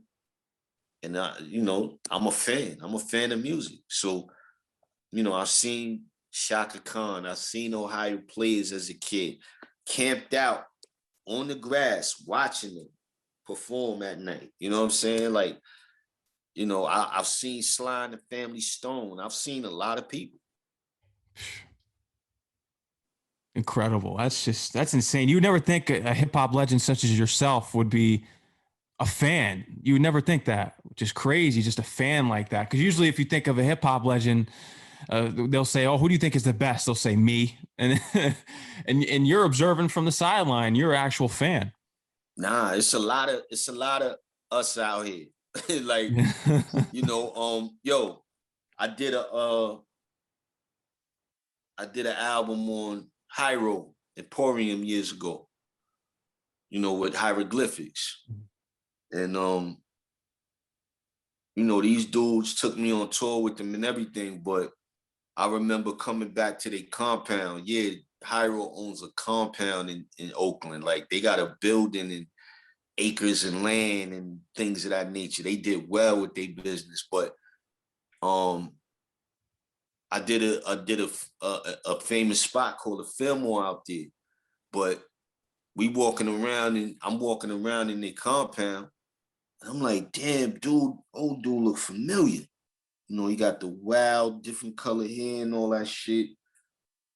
And I'm like, yo, Taj, he like, yeah, that's George Clinton. I'm like, I kid you not. I'm like, yo, y'all got George Clinton walking, like, y'all cool, like, but everything passed through Oakland, man. Everything passed through Oakland, man. Shout out to Shock G, man. That Rest shit. in peace. Yeah, man. R.I.P. I met Money. I didn't know Shock. I know Money B. You know what I'm saying? I know Money B from Organized Confusion. God bless. R.I.P. to Funkin' Clown. Funkin' Clown was this white guy who signed Organized Confusion. And I believe he died of cancer, but that's how I met Money B. I met him and Money B for the first time before Funk died. And yo, Oakland is some magic out there. The Bay Area, period. You know what I'm saying? And like I said, you know, Rick Rock and Battle Cat and them dudes, them motherfuckers get busy to me. I always felt like they got busy though. You know what I'm saying? Some of Jay-Z big records is with Rick Rock. You know what I mean? Like a couple of big records, Changed the Game, and you know what I'm saying? Siegel in the house, Sick Bastard, Get Your Wig Pushed Back, brother. That's Rick Rock, man. That's Bay Area shit, man. EA Ski, man. Like these guys, you know, but like I said, man, being from the East Coast, we is too cool for school early on, man. Like I wish, you know, back then, you know, I actually, you know what I'm saying? Just met up with these guys and let them know, like, at that time. So I'm letting it be known right now, even though I always, throw friend darts on online and shit, because I admire these guys. I'm a fan of these guys' music. That's good though, that you recognize that. So yeah, so that they'll recognize that you recognize what they do. Right. Buster got, I think, quite a few Rick Rock records. You know what I'm saying? Mm-hmm. Rick Rock beats on a few of his albums. Like, yo, my peers is dope, man. My peers is some of the greatest dudes that ever did it. Like I said, the EAC. You too. You're one of the greatest to ever do it. But I can't say that for myself. You know what I'm saying? I that's just me. I can say that about them.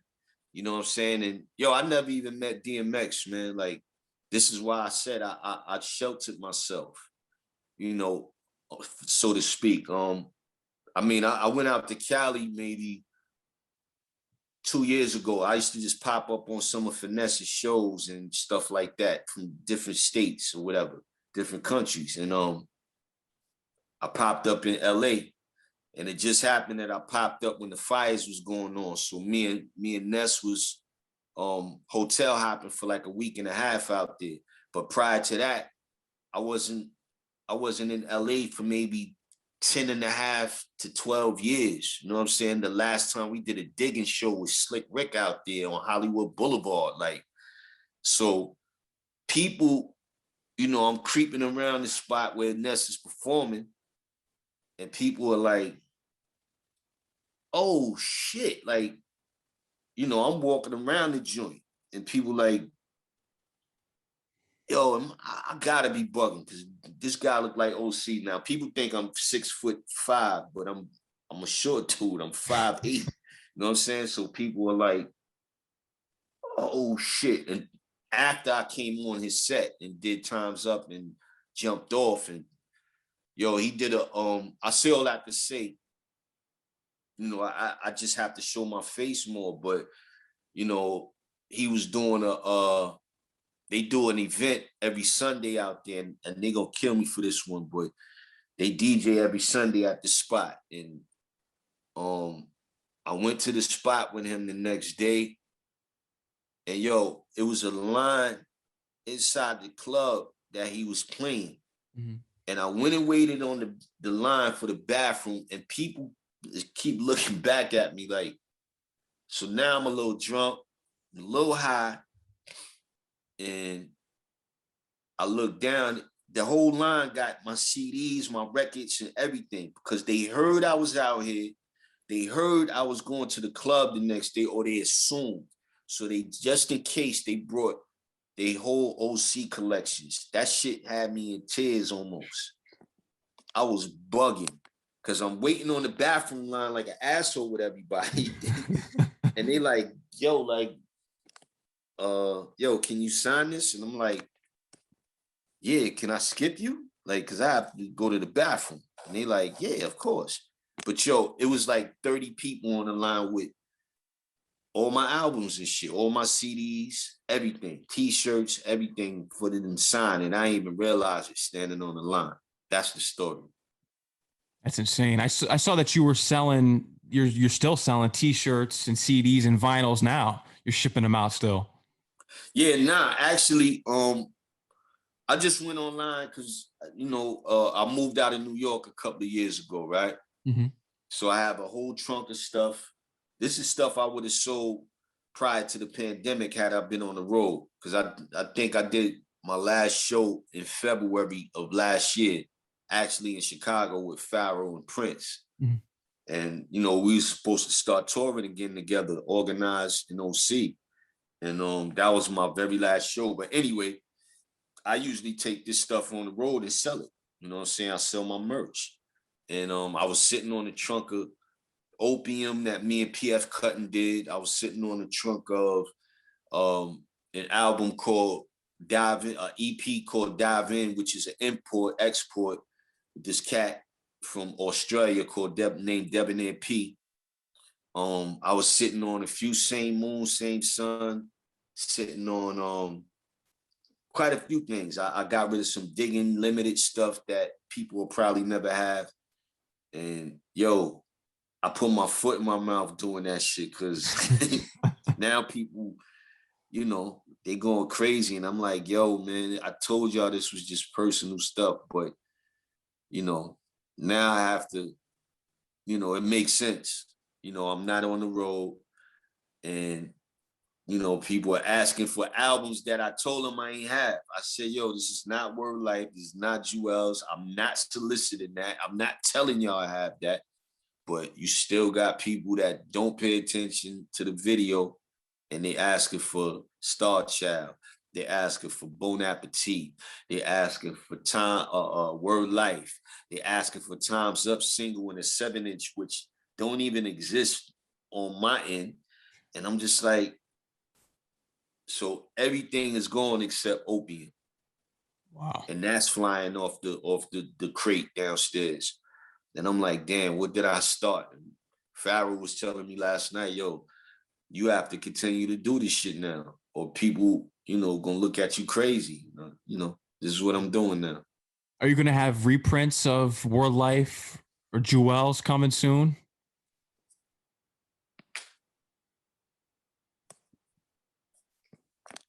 I ain't saying nothing. No. Nothing. I'm going to bring something up that may be interesting to you because I know Ewing does a lot of collaborations with hip hop artists. Would you ever do something for Word Life if it came to your attention, or if you wanted to reach out, or if they reached out to you? To do like reworks of Word Life records? Oh, no, for Ewing Athletics, his sneakers. Because I know Ewing. Patrick Ewing releases some hip hop collaboration sneakers. I know that Breaking Adams, they made one for Breaking Adams. They made one for Cormega did it too, right? Mm-hmm. Like Cormega's one of the first ones to do that. Mm-hmm. And Big Pun did it with Capital Punishment. Right. His family did it. And AZ did it with Do or Die. Right. Yeah, if they approach me, why not? If the business makes sense, yeah, of course. Why not, man? And I wore them shits. Like, it ain't like we didn't wear those. Like, those was big when we was coming up. Is OC a Knicks fan, or was he just like his partner? I'm from New York and never was a fan of the Knicks. Yo, I was there when who did Starks dunk on in the playoffs years ago? Michael Jordan and I think it was Horace Grant. Yeah, it was Michael Jordan he dunked on. I was at that game at the Garden. Crazy. Yeah, I was right behind I was signed to Payday that was 97, 98, right? I think it was a few years earlier, 94 maybe. I think. Yeah. Nah, was it? It might have been. But anyway, I was at the game. I know it was either Patrick, who was the president of Payday at the time, or it was Stu Fine and Serch gave me tickets. But I had tickets to the Knicks versus the Bulls playoffs joint. And I was there when boom. I was like, oh shit. Crazy. Right behind the net. Right behind the board. Those were the glory days. The Knicks were good. Hip hop was good. Mm-hmm. Today, not so much. But the Knicks are doing good this year, though. I'm a Knicks fan regardless, though, man. Like, I am too.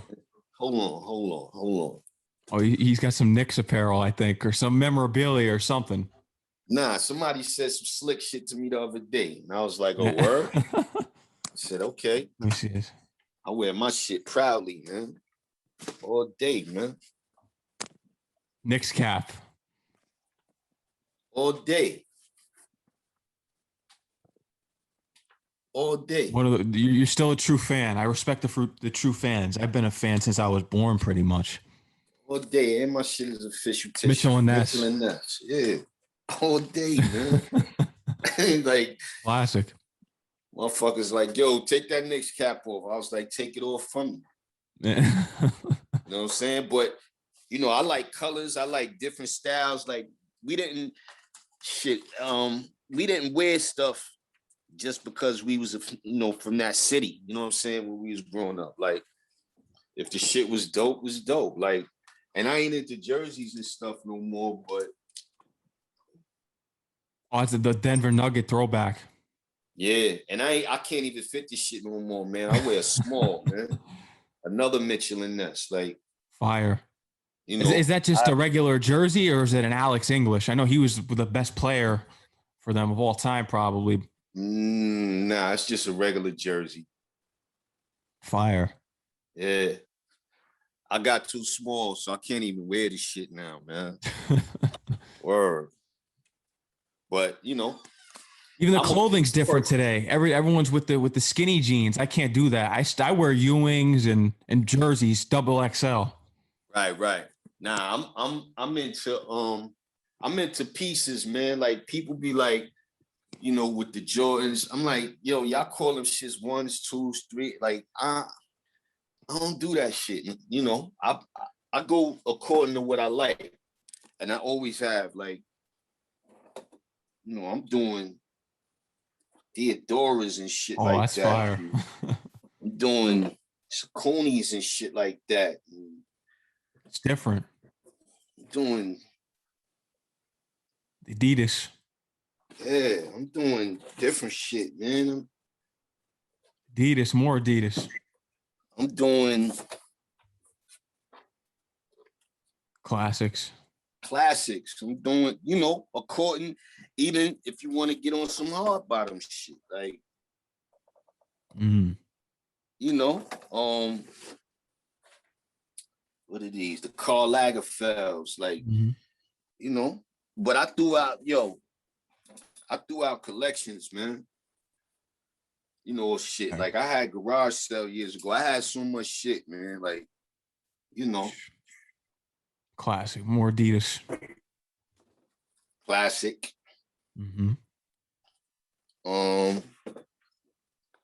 Trying to make it a little more interesting so people don't think I'm stiff.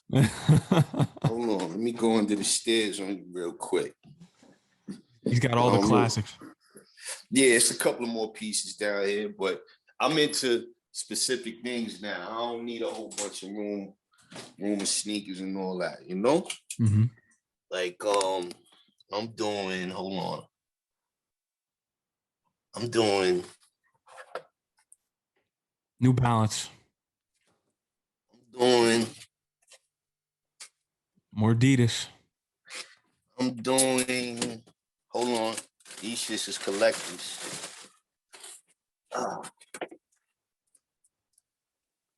Oh, those are crazy. Those Nikes. Yup. Air Force. Motherfucking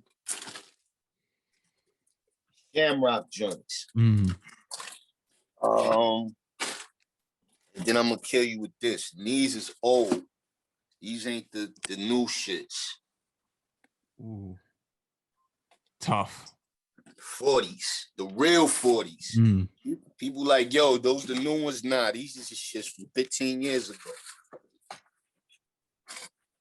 You know, the original print, as they would say in the record form. Original print. You know, I don't even own. This is my only pair of Jordans, and these shits is. Those are the ones. Yep. And that's it, man. Authentic pieces. Authentic pieces. Like myself. That's a fact. But, you know, at the end of the day, man, this is what it's about, right? Music, fashion, time, being timeless, trying to, you know, create memories so you can go back on it.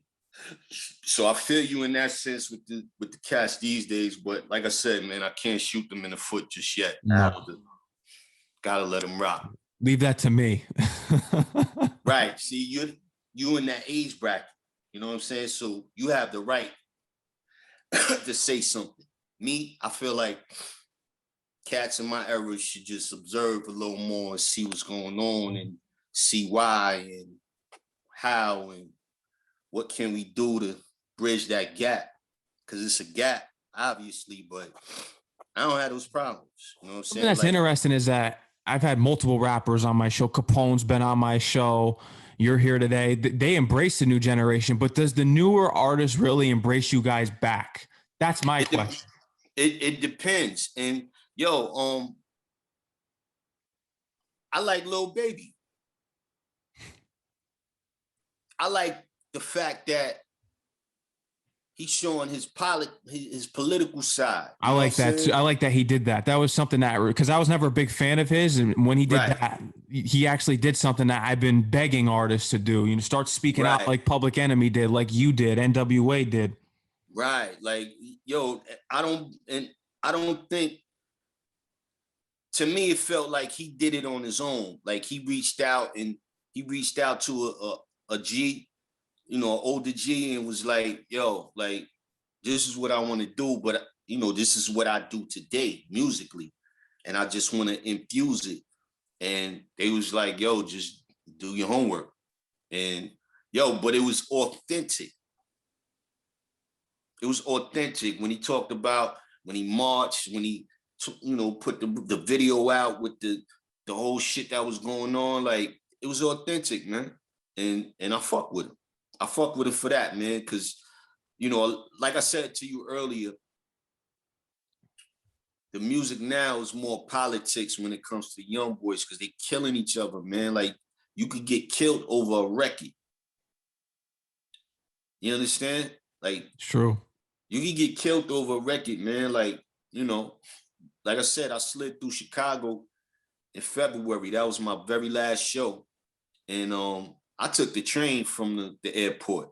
You know, it was an in and out show overnight, and then we were supposed to go to Cali after that, and that's when COVID shut everything down, literally that week. But I took the train from the airport. It was faster. I ain't feel like waiting for no car.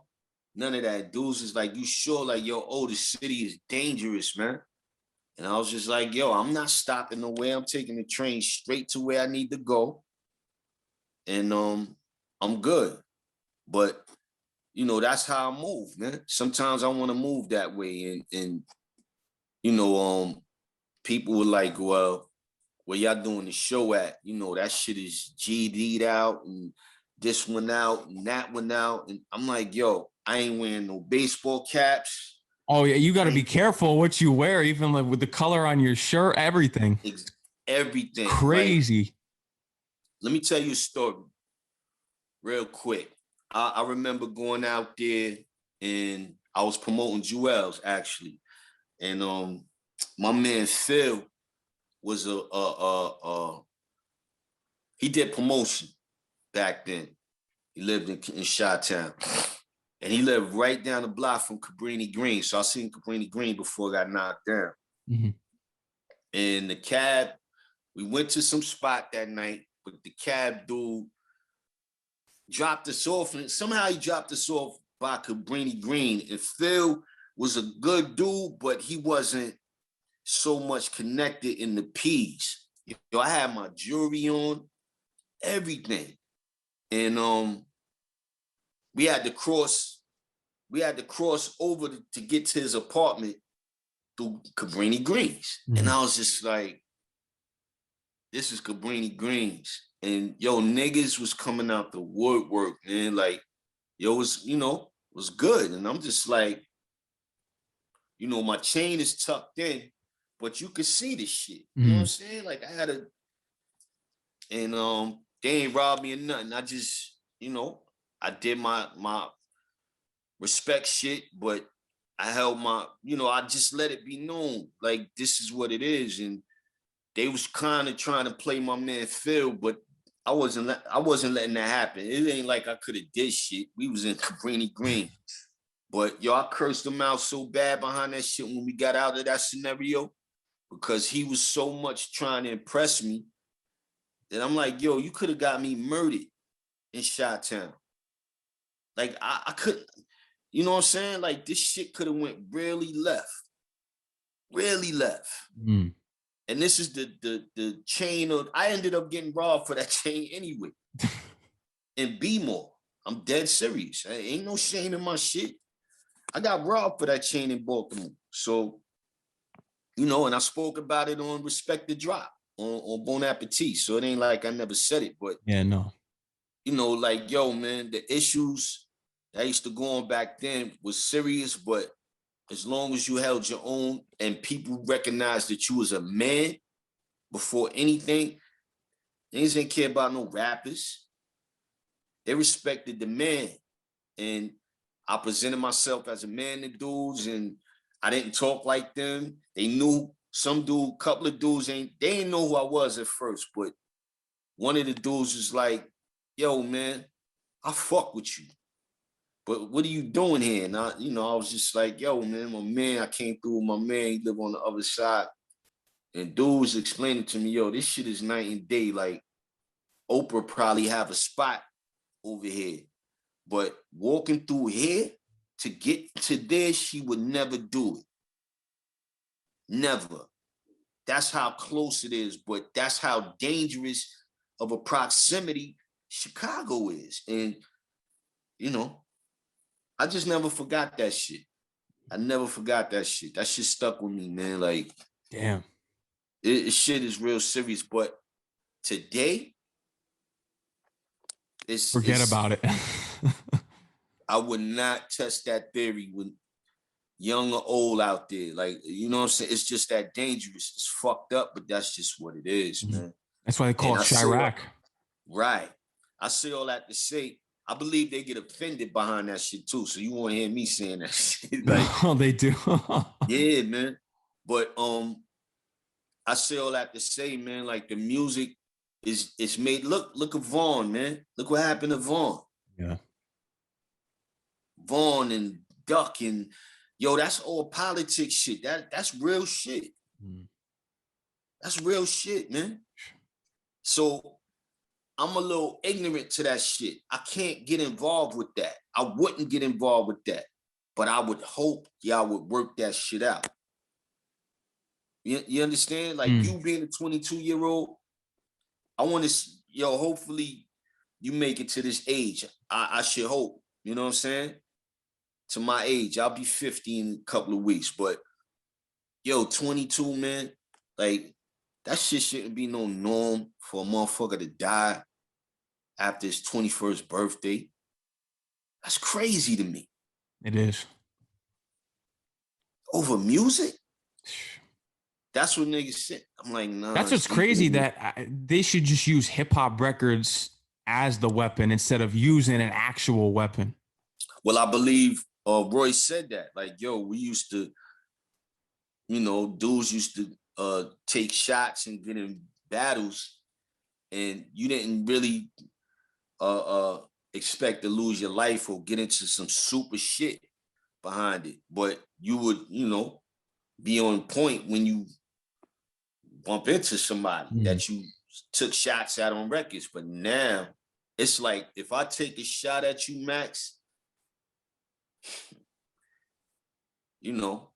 I gotta expect the unexpected, especially if we on some gang job shit. You understand? Like, I have to expect the unexpected, and that's the shit I don't like, but that's the shit I don't get involved with. Cause I understand what it is, but I don't.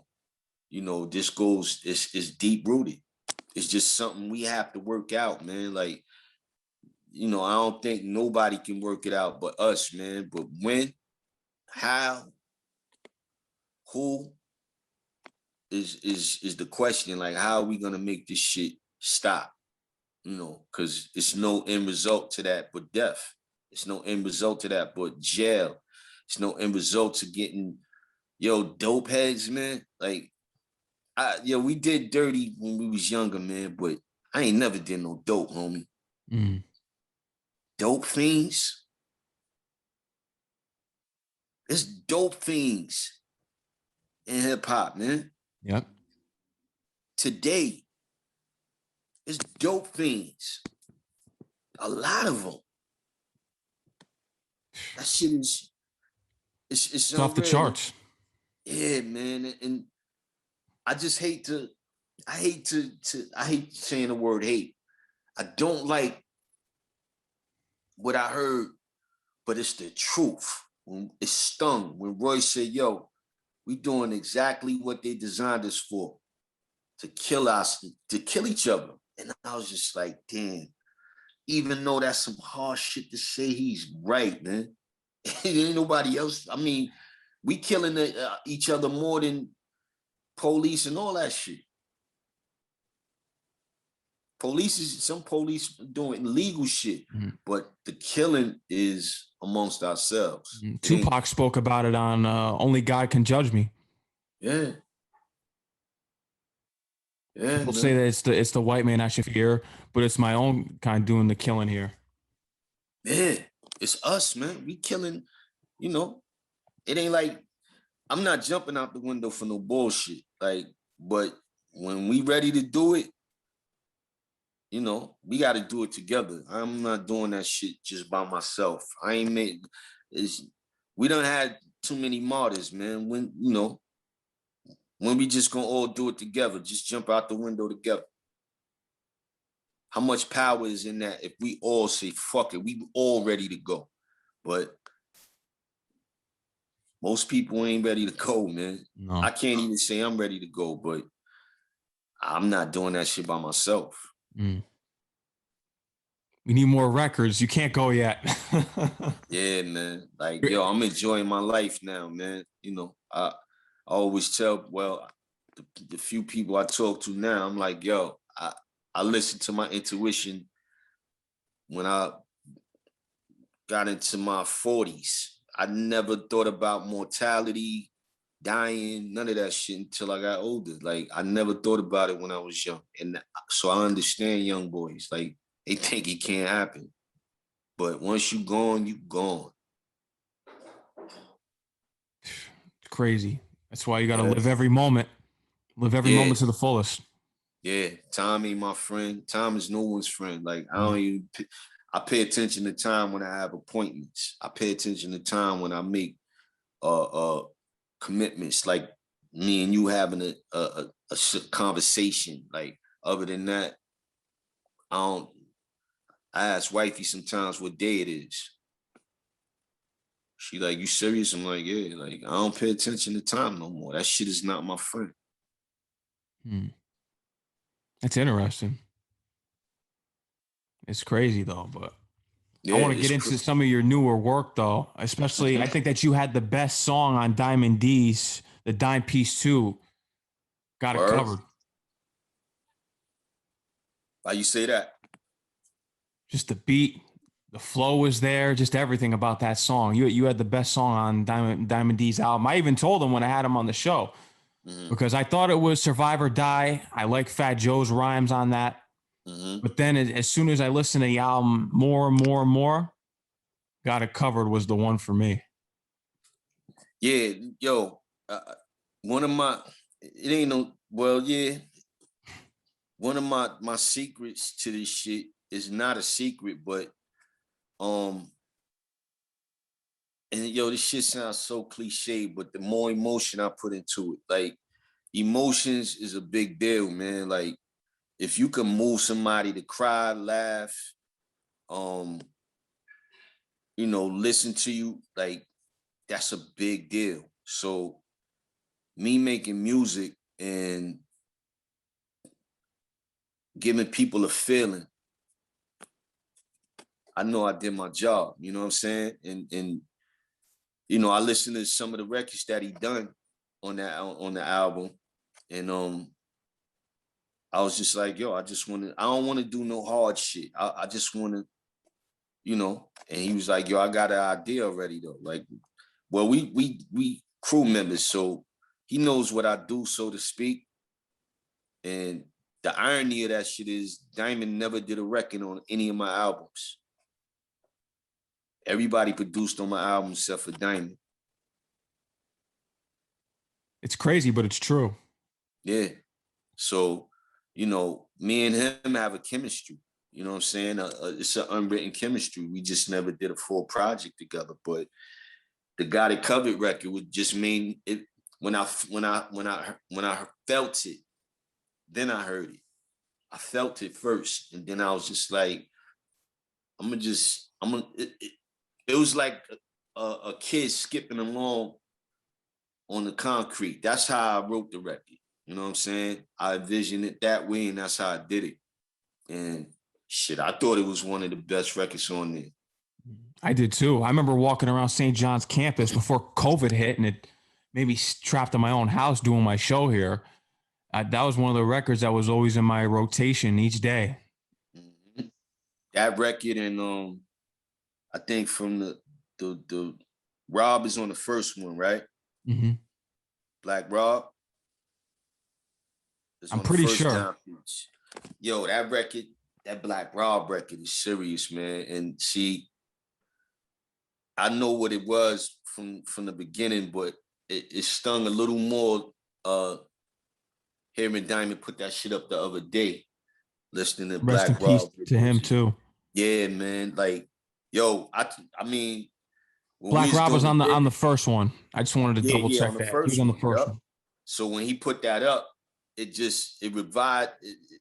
revised the feeling in me. See what I'm saying? Like, I knew that existed, but it's so much music out now. Sometimes I just gotta unplug.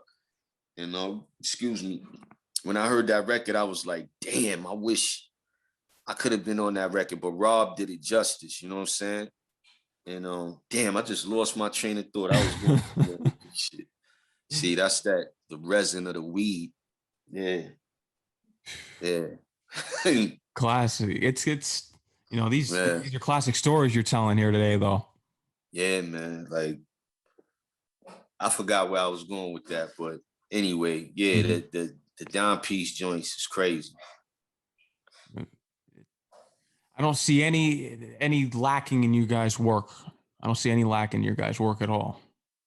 Nah, I try to tell people, man, like, yo, when I do music, like, music for me, some people are stuck in time from my era. So people want me to keep regurgitating Word Life, Jewelz. And I'm like, yo, so y'all not feeling Same Moon and New Dawn and shit? Like, I believe they masterpieces. Oh, those are good.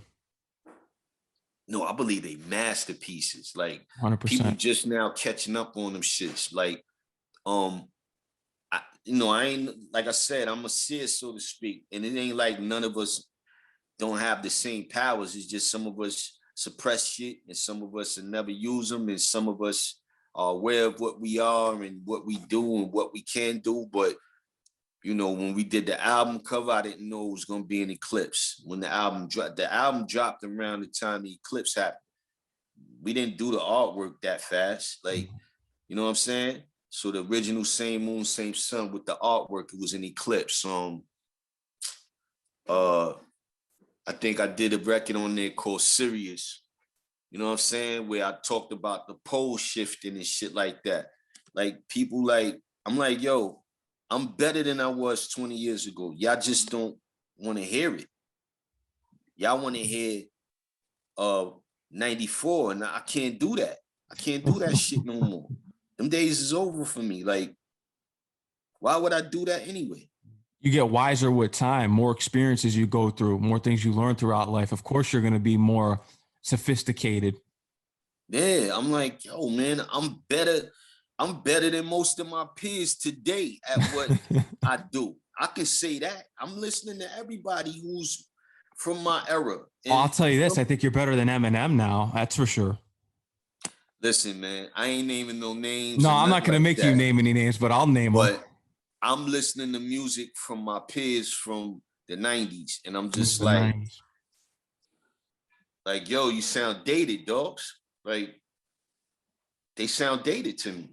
Not because they can't step their shit up. It's because they listening to people say, yo, I need that such and such music you used to make. And it's just like, nah, I can't go backwards, man. Yeah, I'm not going to ask for names. I remember when Craig G was, we were kind of speaking on the subject and he was just like, I'm not naming any names. I was like, well, stop right here because there are rappers that do sound dated. I do agree with that from your era. They're still great. Yeah. Don't get me wrong. It's better than everything you hear on the radio on the top charts with the new guys, but it sounds dated. There's nothing wrong with that, but it's just, you could tell that you made advancements. Right. Like, yo, I'm working on transcending. Like, I don't know if you heard Pharoahe's new project, but dude is, dude done transcended, man, time and space, man, in my mind. Like, I'm like, shit, like, but I don't think people are gonna recognize his genius up until something happens. And that's crazy to me, man. Like, like I said, I did a record called Sirius on Same Moon. Paradigm then shifted. Keep in mind, every single person around the globe is a witness. Reptilians, shapeshifters, motherfuckers think I'm crazy. My listeners are the ones who's woke and open-minded to hear me out without leaving any room for doubt. Viacom got your brain on mute. Drug barons got you stuck off lean. Then you pair it with some weed topped off with amphetamines, readily available like sweets from a corner store. Dear Lord, I don't get it. Yo, I'm like, yo, to me, that's better than 94 or 97 or 99 or 2001. I'm like, yo, like, ain't it the point to make strides in music? Like, that's the point of making music. You know what it is though, and it goes in with everything. It's you're typecast to that era. That's why, because you're typecast. People are, when they think of OC, they think of Jewelz, they think of Word Life, Time's Up. They think about all those records you had back then. So it's just, we listen to that, they're like, it's hot. But then we go back to the 90s and they just say, oh, this is better because it's already in our heads or in our minds that that was OC, that was the hit maker. That was the prime OC, where we didn't see OC grow into the 2020s and the 2010s. Right. Yo, exactly what you're saying. People like, yo, that was the prime. And it's like, word? Okay. Like, that's what it is. Man. I get it.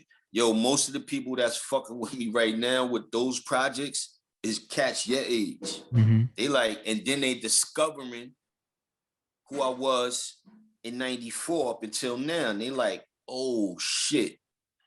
And they like, yo, OG. And I'm like, listen, do me a favor. Don't call me that. Nah, I ain't trying to call you old. No, I ain't saying this. That's not what it means though. What do you mean? I'm like, yo, original gangster. That's what an OG is. I ain't a gangster. I ain't been in the streets killing and I ain't no drug deal. That's what a OG is, an original gangster. The context can be taken out of order, man. It's not what you think it means. You're a hip hop legend. Two totally different things. Two totally different things, man. Like, OG is a guy who actually was, in them streets. I'm not that. I'm a live dude. Like, it's a difference, man. Like, and I was embraced by my G's. Like, I didn't have to do anything. I ain't have to, you know what I'm saying? Like, yo, my knuckle game. Now, look, this is what I did all these years, man. Like, if it came to that, like, that was something we didn't broadcast, like, because you don't want to get caught. But I'm not a arrested. G, man. Yeah, man. I'm not a G. My brothers was jailbirds. Like, that deterred me from not getting locked up and throwing my life away. My oldest brothers is jailbirds, man. You understand? Yeah. Like, my life is my life. Part of my life I gave y'all. When I give y'all my life, it's my life force. So I only give y'all bits and pieces of who I am. But, the hand signs and all that shit for OC, my brother is deaf. One of my oldest brothers is deaf.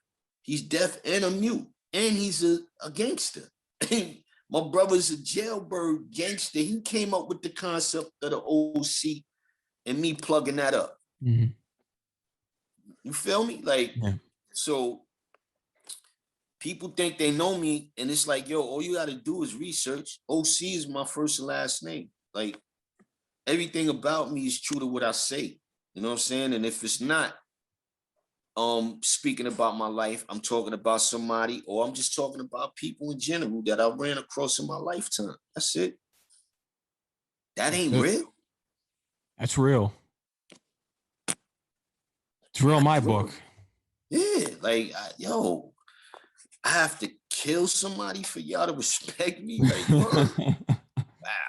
Like, that's crazy to me. Or I have to, like I said, my brothers was jailbirds, so I ain't calling nobody dumb that went to jail, but anybody who done did bids is because they got caught. That's a fact. You know, and like I said, they're not dummies. It's just that they was in them streets and they knew what came with that.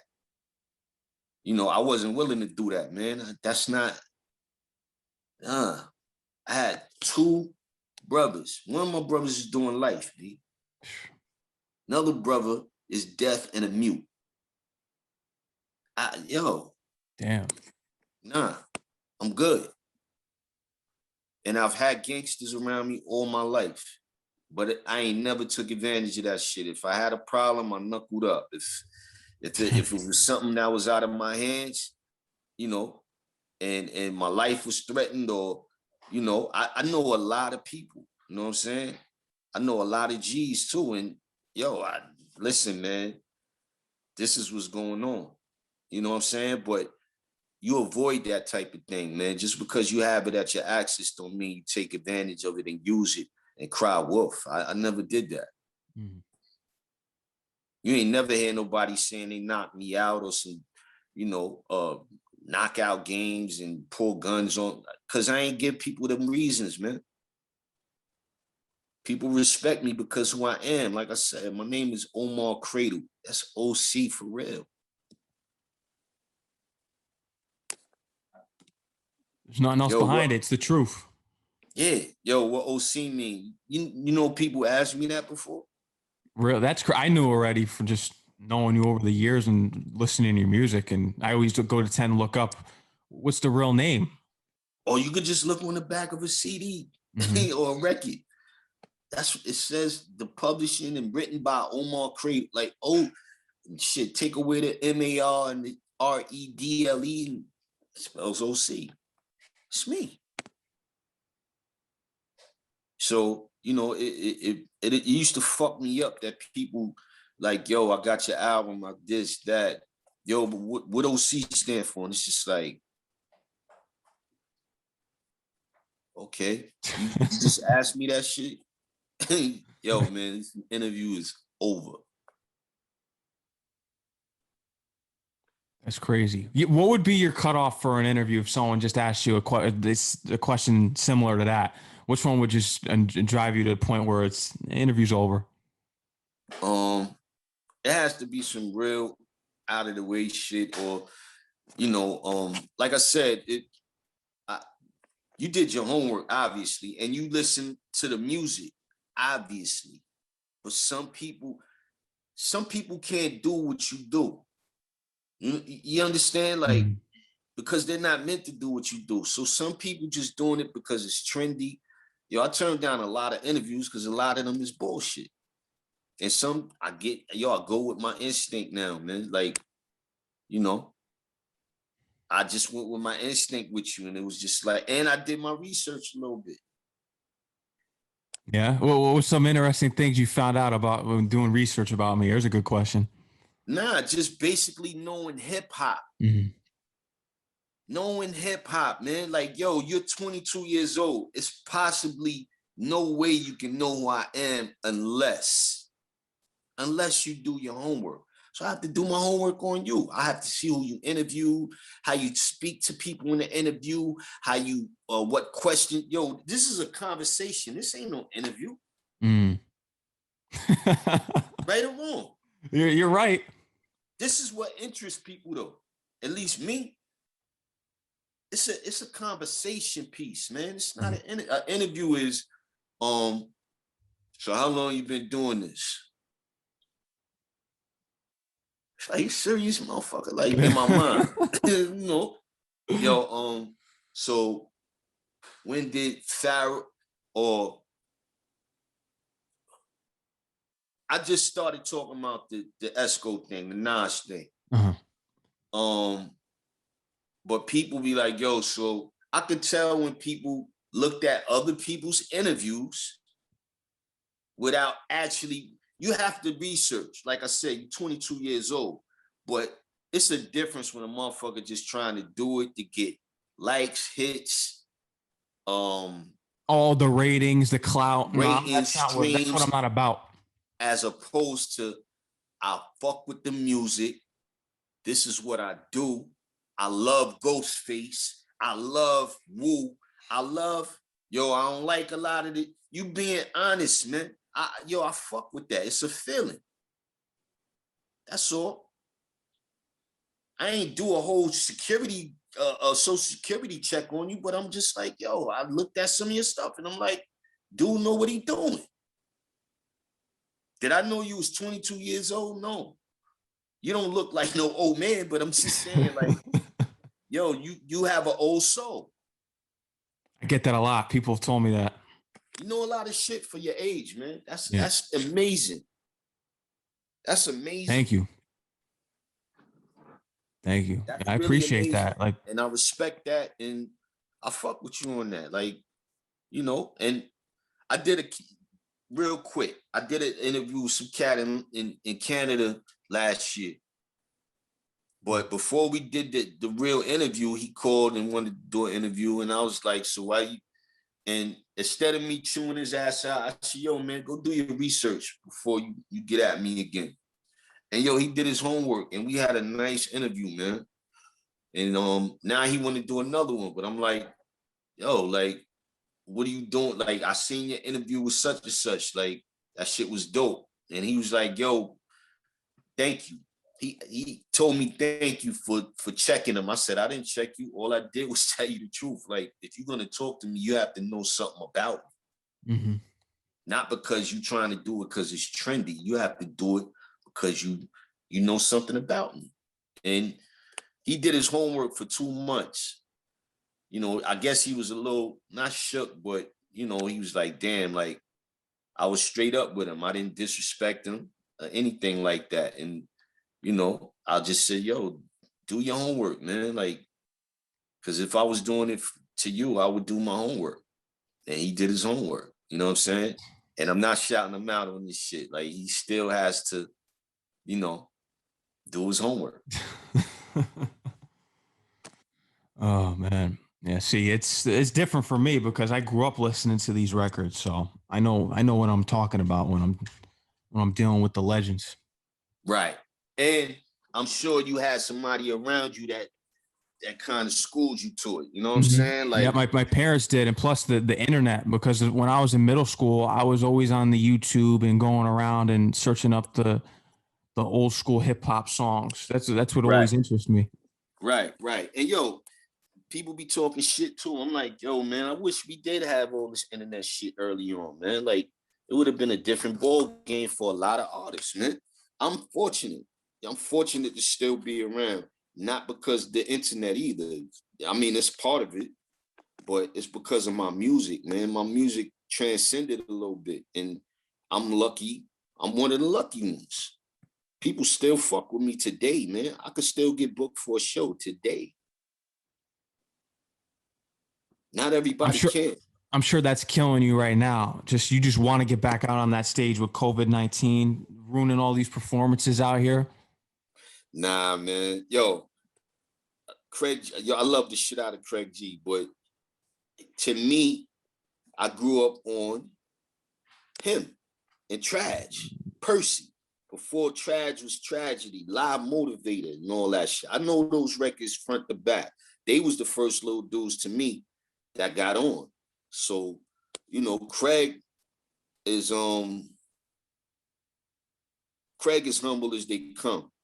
But he's just like, yo, like, do you understand like how dudes look at you? And I was like, no. And he explained it to me one day in a short, you know, real quick and short to the point. And I was just like, it's because you one of the reasons, my dude. Like, ain't no me without you. Ain't no me without you. It's no me. That's how it goes, man. We all feed off each other. So they was the little dudes coming up. Him and Trage. Trage had a big record when he was young. I think he was locked up though. Damn. Yeah. This is before Intelligent Hoodlum and all that shit. I was just going to bring that up. Intelligent Hoodlum was a good one. This was before Intelligent Hoodlum. He had Live Motivator. I got the mind of a sick psychiatric. Proteges perish with my tactics. Terminate, exhale. Yo, this is 80-something. He's rhyming like this. Terminate, exhale. I bust brain cells. I'm international. My name ring bells. Supplying definition like a dictionary. Impulse. Invoke impact. Because I'm a vision saying tragedy. Elevates to the exterior. Imperial superior. You're inferior, intelligent trooper. I detect and I design paragraphs like an architect. This is him at 13, 12. Go look that record up, man. Yo, this is Nas before Nas. It was. I've heard that Nas got Illmatic from him. That's where he got the inspiration from. It was tragedy. It's a dude named It was a dude named they called Illmatic Ice out in Queensbridge.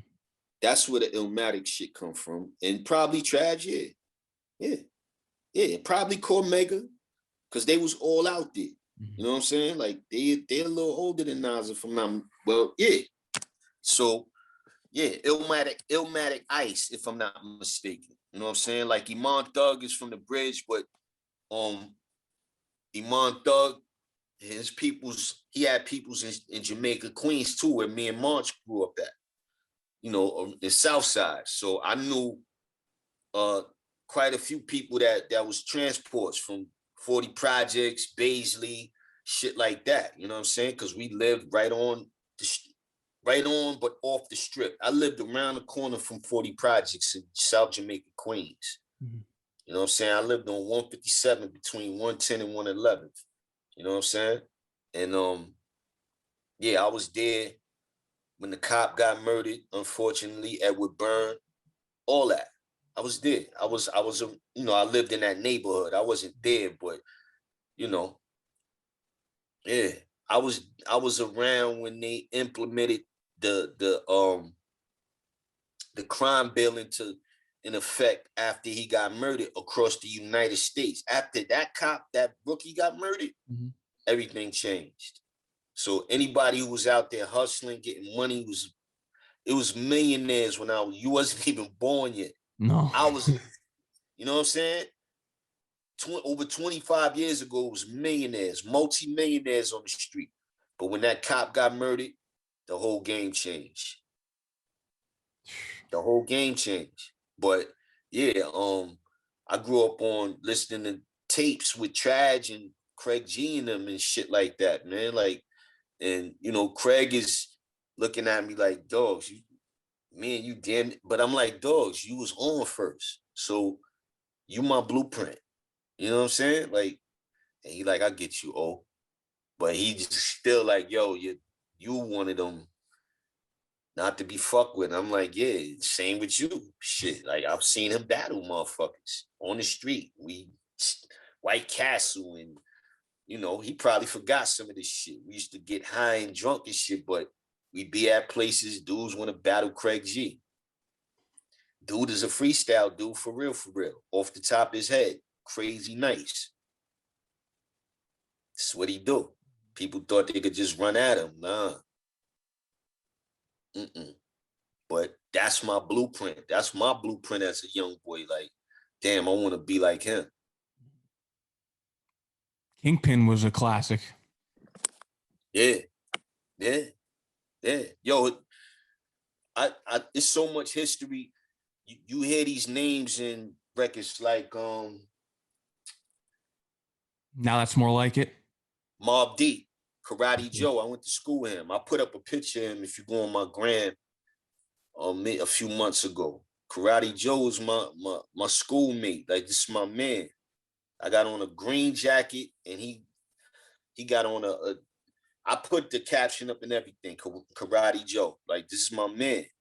My man. These dudes that Infamous made famous by name, and he was Karate Joe for real. He would kick your ass. You know what I'm saying? Like, master, black belt, you know, nice with his hands. Like, yo, I got beef, and in school, and we run up on niggas, and he box them out or karate them the shit out, roundhouse them, and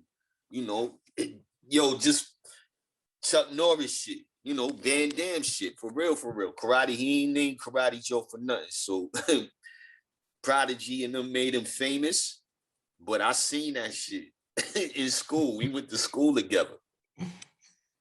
You know what I'm saying? Karate Joe's my man. It's interesting that you bring up Mobb Deep, because Mobb Deep, everyone thinks that the Infamous was their first album. Their first album, actually, one of the songs I love off their first album was Locked in Spofford. Juvenile Hell. That's the first album. Juvenile Hell. Yeah. Yeah, I was around for that. We was all trying to come up around then. Crazy record. People forget. People overlook that album. They shouldn't. Yeah, like Pitchforks and all. They had yeah. I think that's what Push had to do his own music after that. He was like, nah, I ain't leaving my fate and destiny in nobody's hand no more. He started from scratch, learning how to do beats after that album.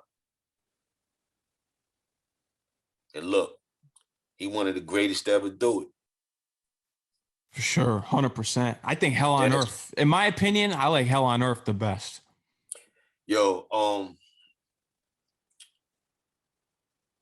right now, what I'm listening to from them is what's the album they did with 50? Oh, I know what you're on G Unit. I know which one you're talking about, because they did the song with 50. Yeah, with Mary. That's It's All Right. It's one of my favorite shits. And I love Prodigy and Havoc, man. Like, that shit hurt my heart when dude, passed away. But I come from a great era, man. You know what I'm saying? Like, the greatest era. It's not, you're right. I agree with you.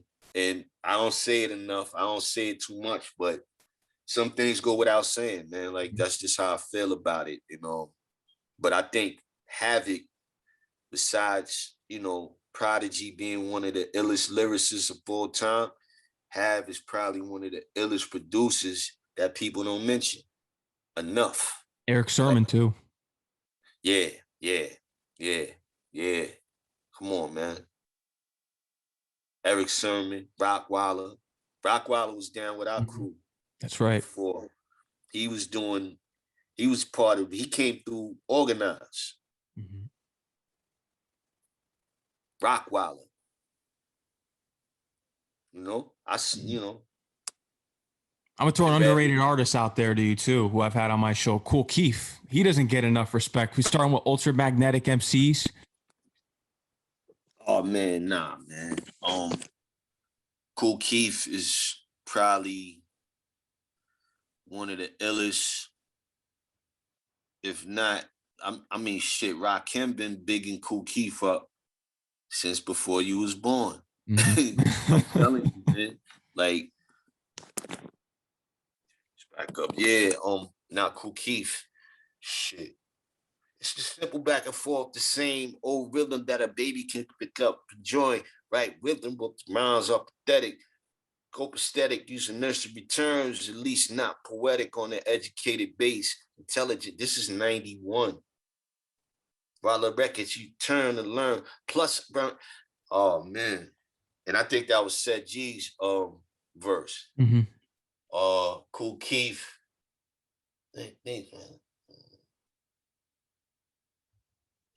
Yo, Kool Keith is a genius. Or how about his alter egos? I actually had to I wrote a paper the other day for my journalism class. I did an article on DMX, and I wrote about alter egos in rap, because DMX had Damien, Kendrick Lamar had Lucy. Kool Keith had Dr. Octagon, Dr. Doom, Black Elvis. Way back when. So we talking, you was about 10, 15. This is when all that shit was coming out.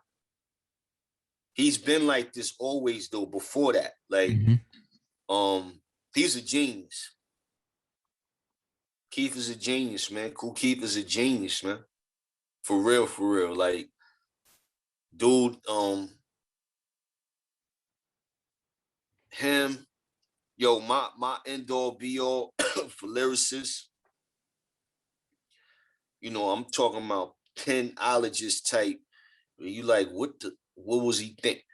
Kool Keith, Pharoahe, Thought reminds me of a typewriter, somebody who, I'm not talking about a computer, I'm talking about a typewriter. If you ever seen somebody, you know, with back in the days with typewriters, you made more money the faster you were and more fluent on the keys. That's Black Thought. Black Thought is something different. Another person people don't mention enough is Royce. Mm-hmm. Royce the 5'9" is a problem. He's a super problem. Another cat that's a problem, you might be up on Chino XL. Chino XL is a problem. Corrupt is a problem. RBX. Yo, the list goes on, man. Like, to me, like, West Coast Cam is my alter ego. Like, he's so slick with it, and you know, his syllabalism, and you know, Razzcast. That's my little bro. So on Ice. Yeah, man. Like, he innovated some shit that Assassination. Yo, and I hope nobody take this as any disrespect, but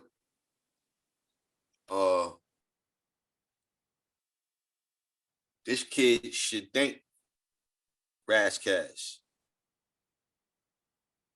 What's homie name from the West Coast? Kendrick Lamar. Kendrick. Yeah. We had Kendrick Lamar already.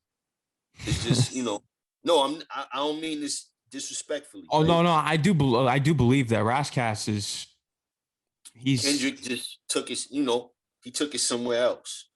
But Raz, you know, it's Saphir, Exhibit, the whole high road, Casual is a problem. Like, you know, it's too many to name. It's too many to name, man. It's too many to name.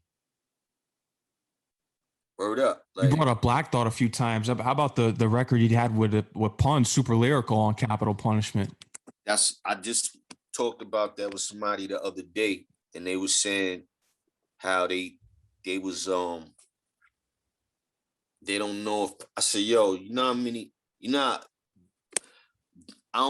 at first I don't think Joe wanted Thought on that record, not because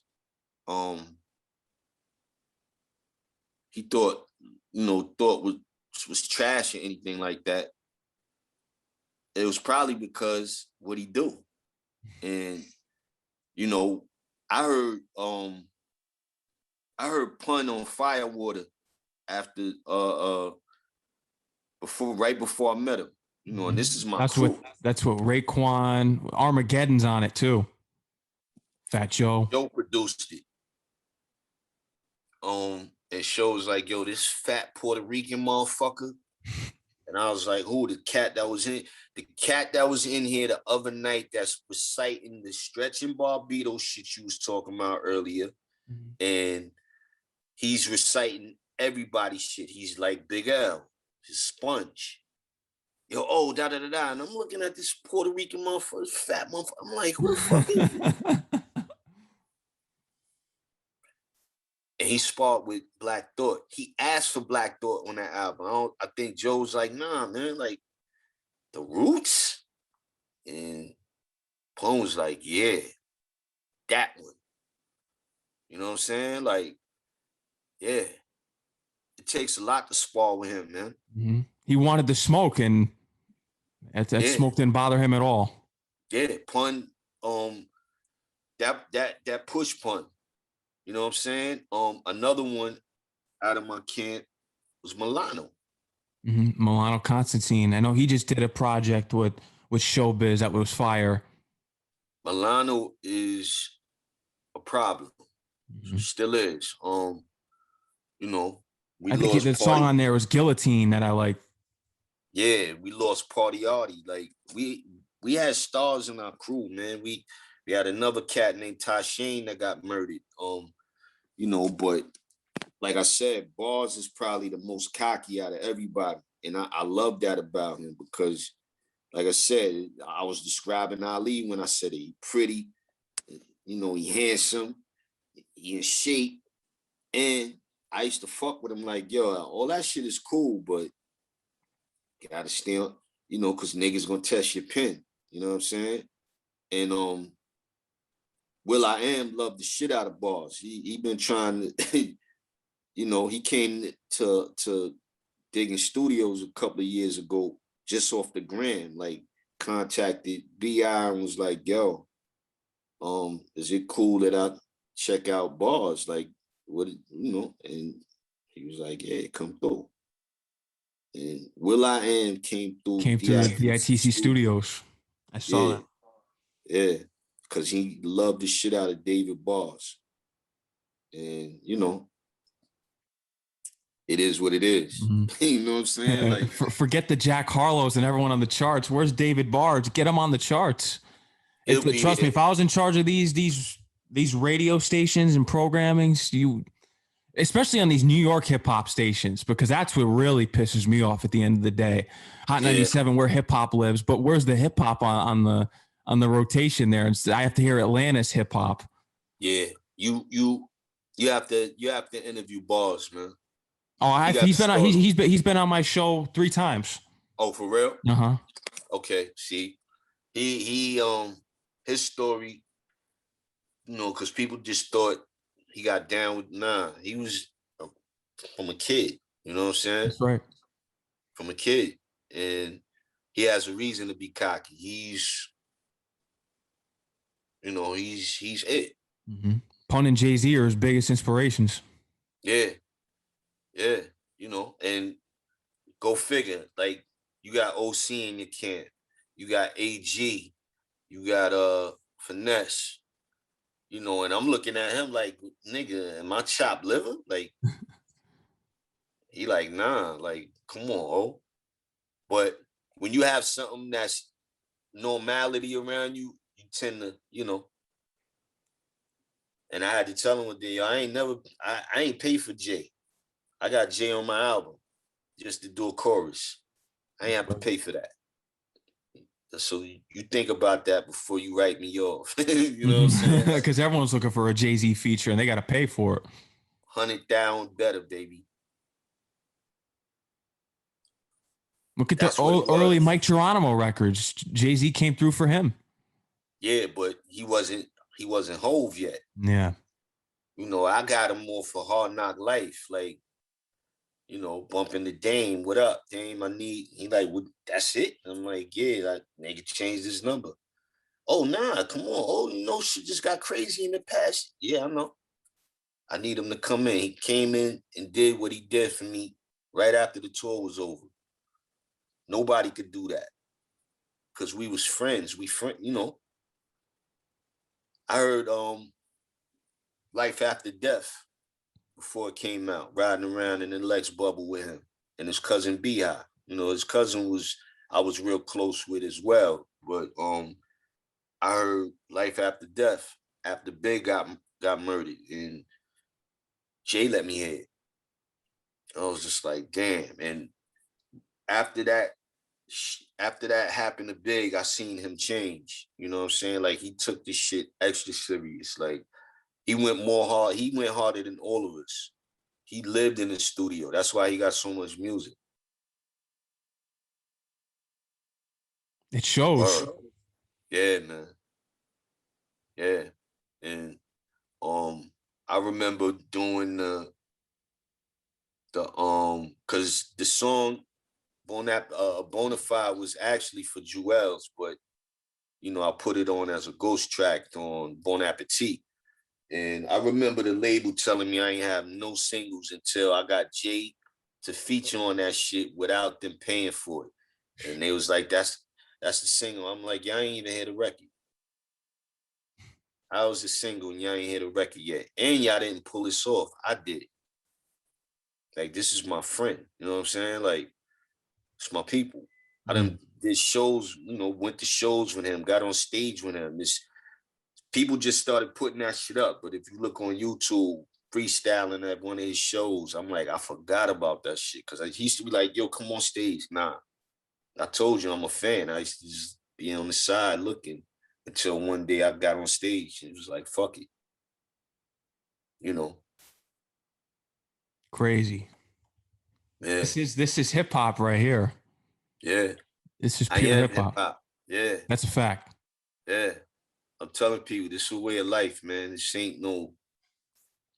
is my life. This is our lives. My life, our lives, your life. Like, this is a lifestyle. This is a way of life. Like, everything from the dressing to the talk to the, you know, losing people. Yo, DMX, that shit, I'm thinking it's a joke. Rob, I'm thinking it's a joke. Shock G, I'm thinking it's a joke, man. Like, I don't believe these people are gone. You know, and it's not a game. And I don't mean it a joke in a bad way. You know, I just like, this shit is surreal.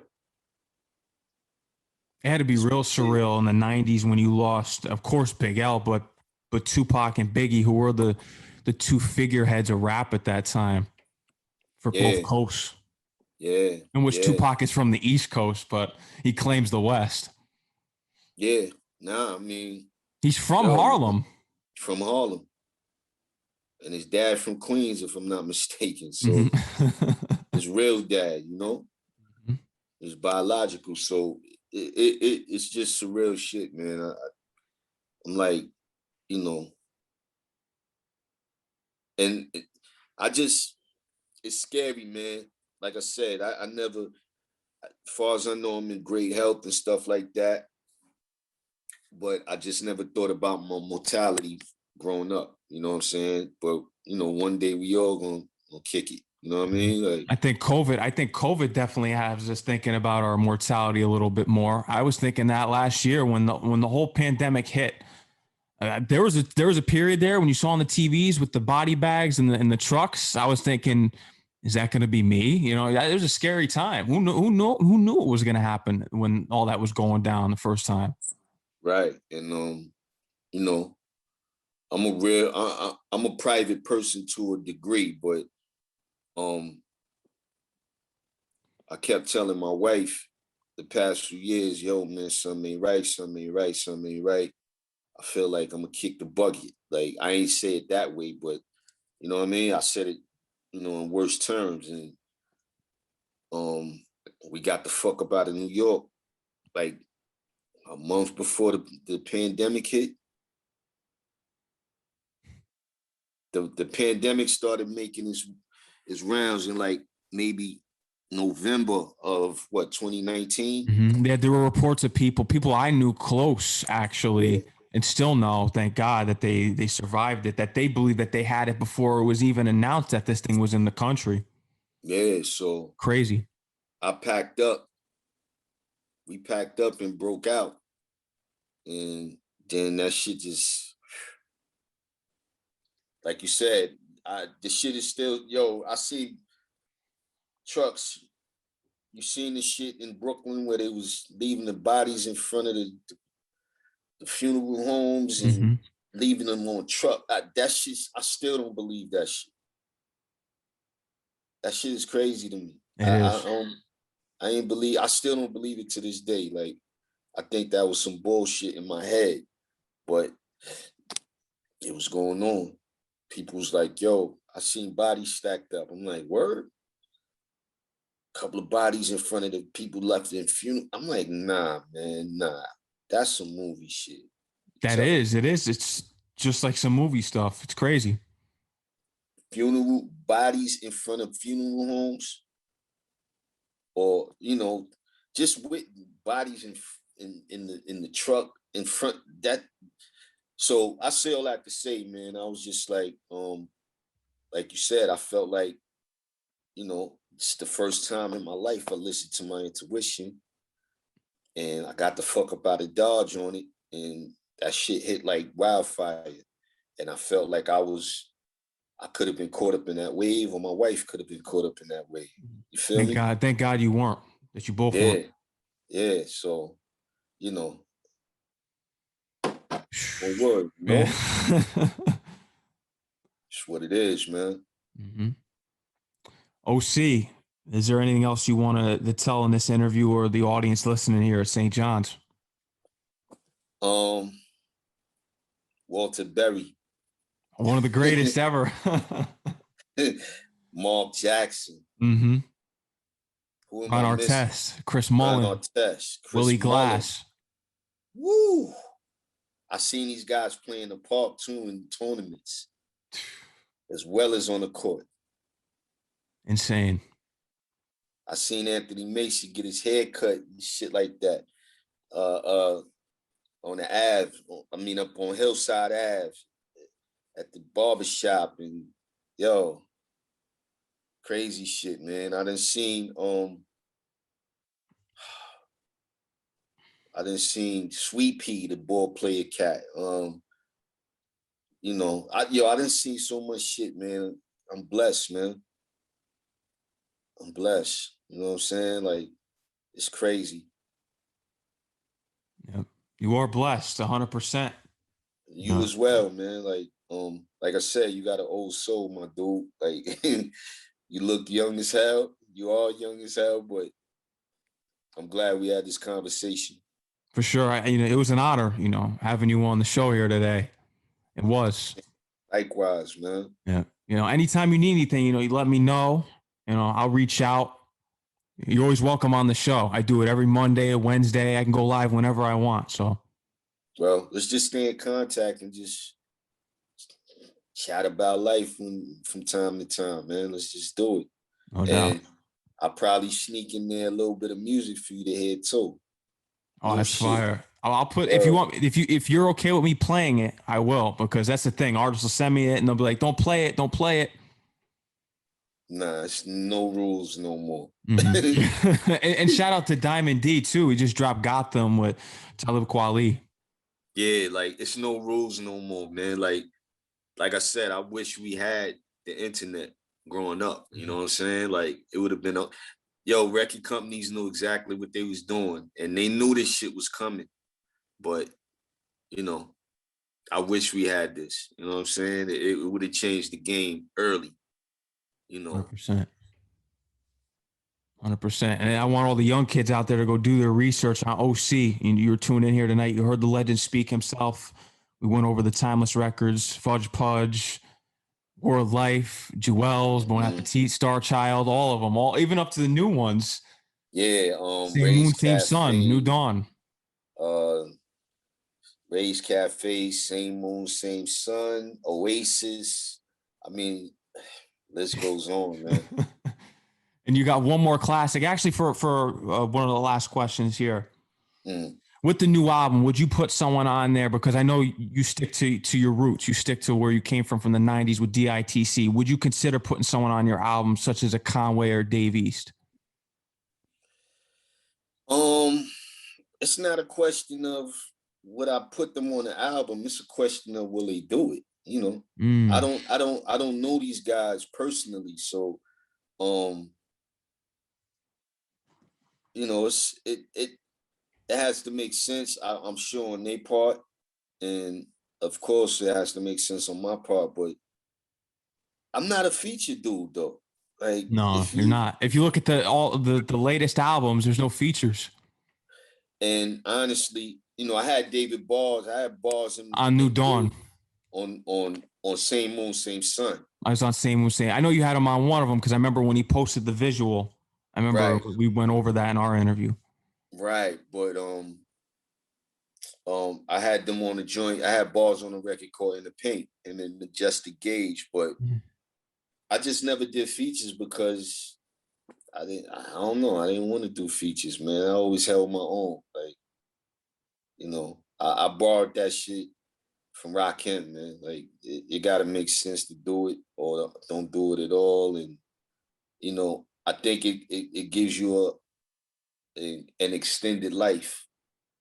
having a mistake in that way. Like, that's a mistake that, you know, can hurt you or it can help you. And I believe it helped me over the years, not to just overkill and, you know, not too much, but then people like, I'm tired of waiting for this motherfucker. And then I hit them, boom. They're like, oh shit. Yeah. All right, you know, but it is what it is. Yeah. You didn't have to rely on anyone. That's the thing about people that use a lot of features. They rely on those features and they do nothing with their own career, no self-achievements. Yeah. And I didn't like being stood up from the gate. We know by who. We know by who. Yeah, so, but he ain't the only one. You know, a couple other people put their foot in their mouth, and it was just like, damn, man, it's just music. You know what I'm saying? Like, and I just always said I'm gonna hold my own when I do it. You know, yo, MOP invited me on a record. Down for whatever on not Firing Squad. What was the third album? Oh, I know what you're talking. I got it in my library. Family for Life. Yep, I got it in my library. First Family for Life. I'm like, y'all want? They like, stop, like, stop playing.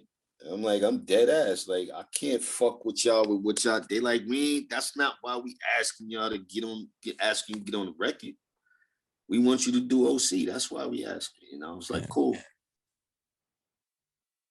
You did it your own way. Yeah, that's what they, you know, they do features with people for. Let them. That's why I love them guys, man. Them they platinum, multi-platinum artists. Oh yeah, Fame's been on my show. We talked about Price of Fame. Rest in peace, Sean Price. Oh, Price of Fame. Mm-hmm. Yo, I heard some of his solo shit though 3 years ago. God damn, that's what I'm saying. So people just timeless, man. They are. Yo, and I ain't gonna keep you much longer, but just seeing them make records over the years and the two mics in the booth and how they do they back and forth and they kick.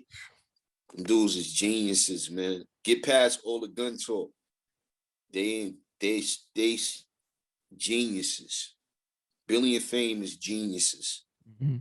From Brownsville, straight up. Back. Word. That's 100% facts right there. OC. Word.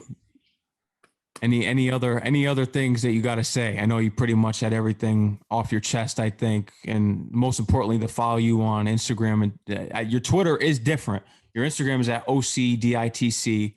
Your Twitter is, what's your Twitter? My Twitter is The Real O Sizzle. That's what it is. RealOCizzle. That's my Twitter. Mm-hmm. And of course, go check out the legendary music if you haven't already. Get hip to the game, as Lord Finesse said, but get hip to OC's game. Yeah, man. Go. Check me out a little bit, man. I think I'm a big deal. You are. To all the young kids up here who don't know, you are though. Yeah, that's a fact. Nah, I'm definitely humbled all the time. Like I said, man, I'm one of the lucky ones. So there ain't nothing else I can even ask for. You know, anything happened to me, I left a whole wall of glyphs on the wall. My history is here. Big time. Thank you for all the legendary music, and like I said, I'll be looking forward to that new music that you may be sending me, and I'll get that in the rotation spinning for you. Anytime you want to come on the show, you're always welcome. Appreciate you, Max. Word up, man. No doubt. I really, really appreciate you. No doubt, OC. I want you to take care, stay safe, enjoy the rest of your night. Let's keep the music and the real hip hop going forever. Yes, sir. And let's chop it up another time on another note. No doubt. I'm down, OC. All right? Yeah. My man, 100 grand. Yeah. Peace, OC. Peace.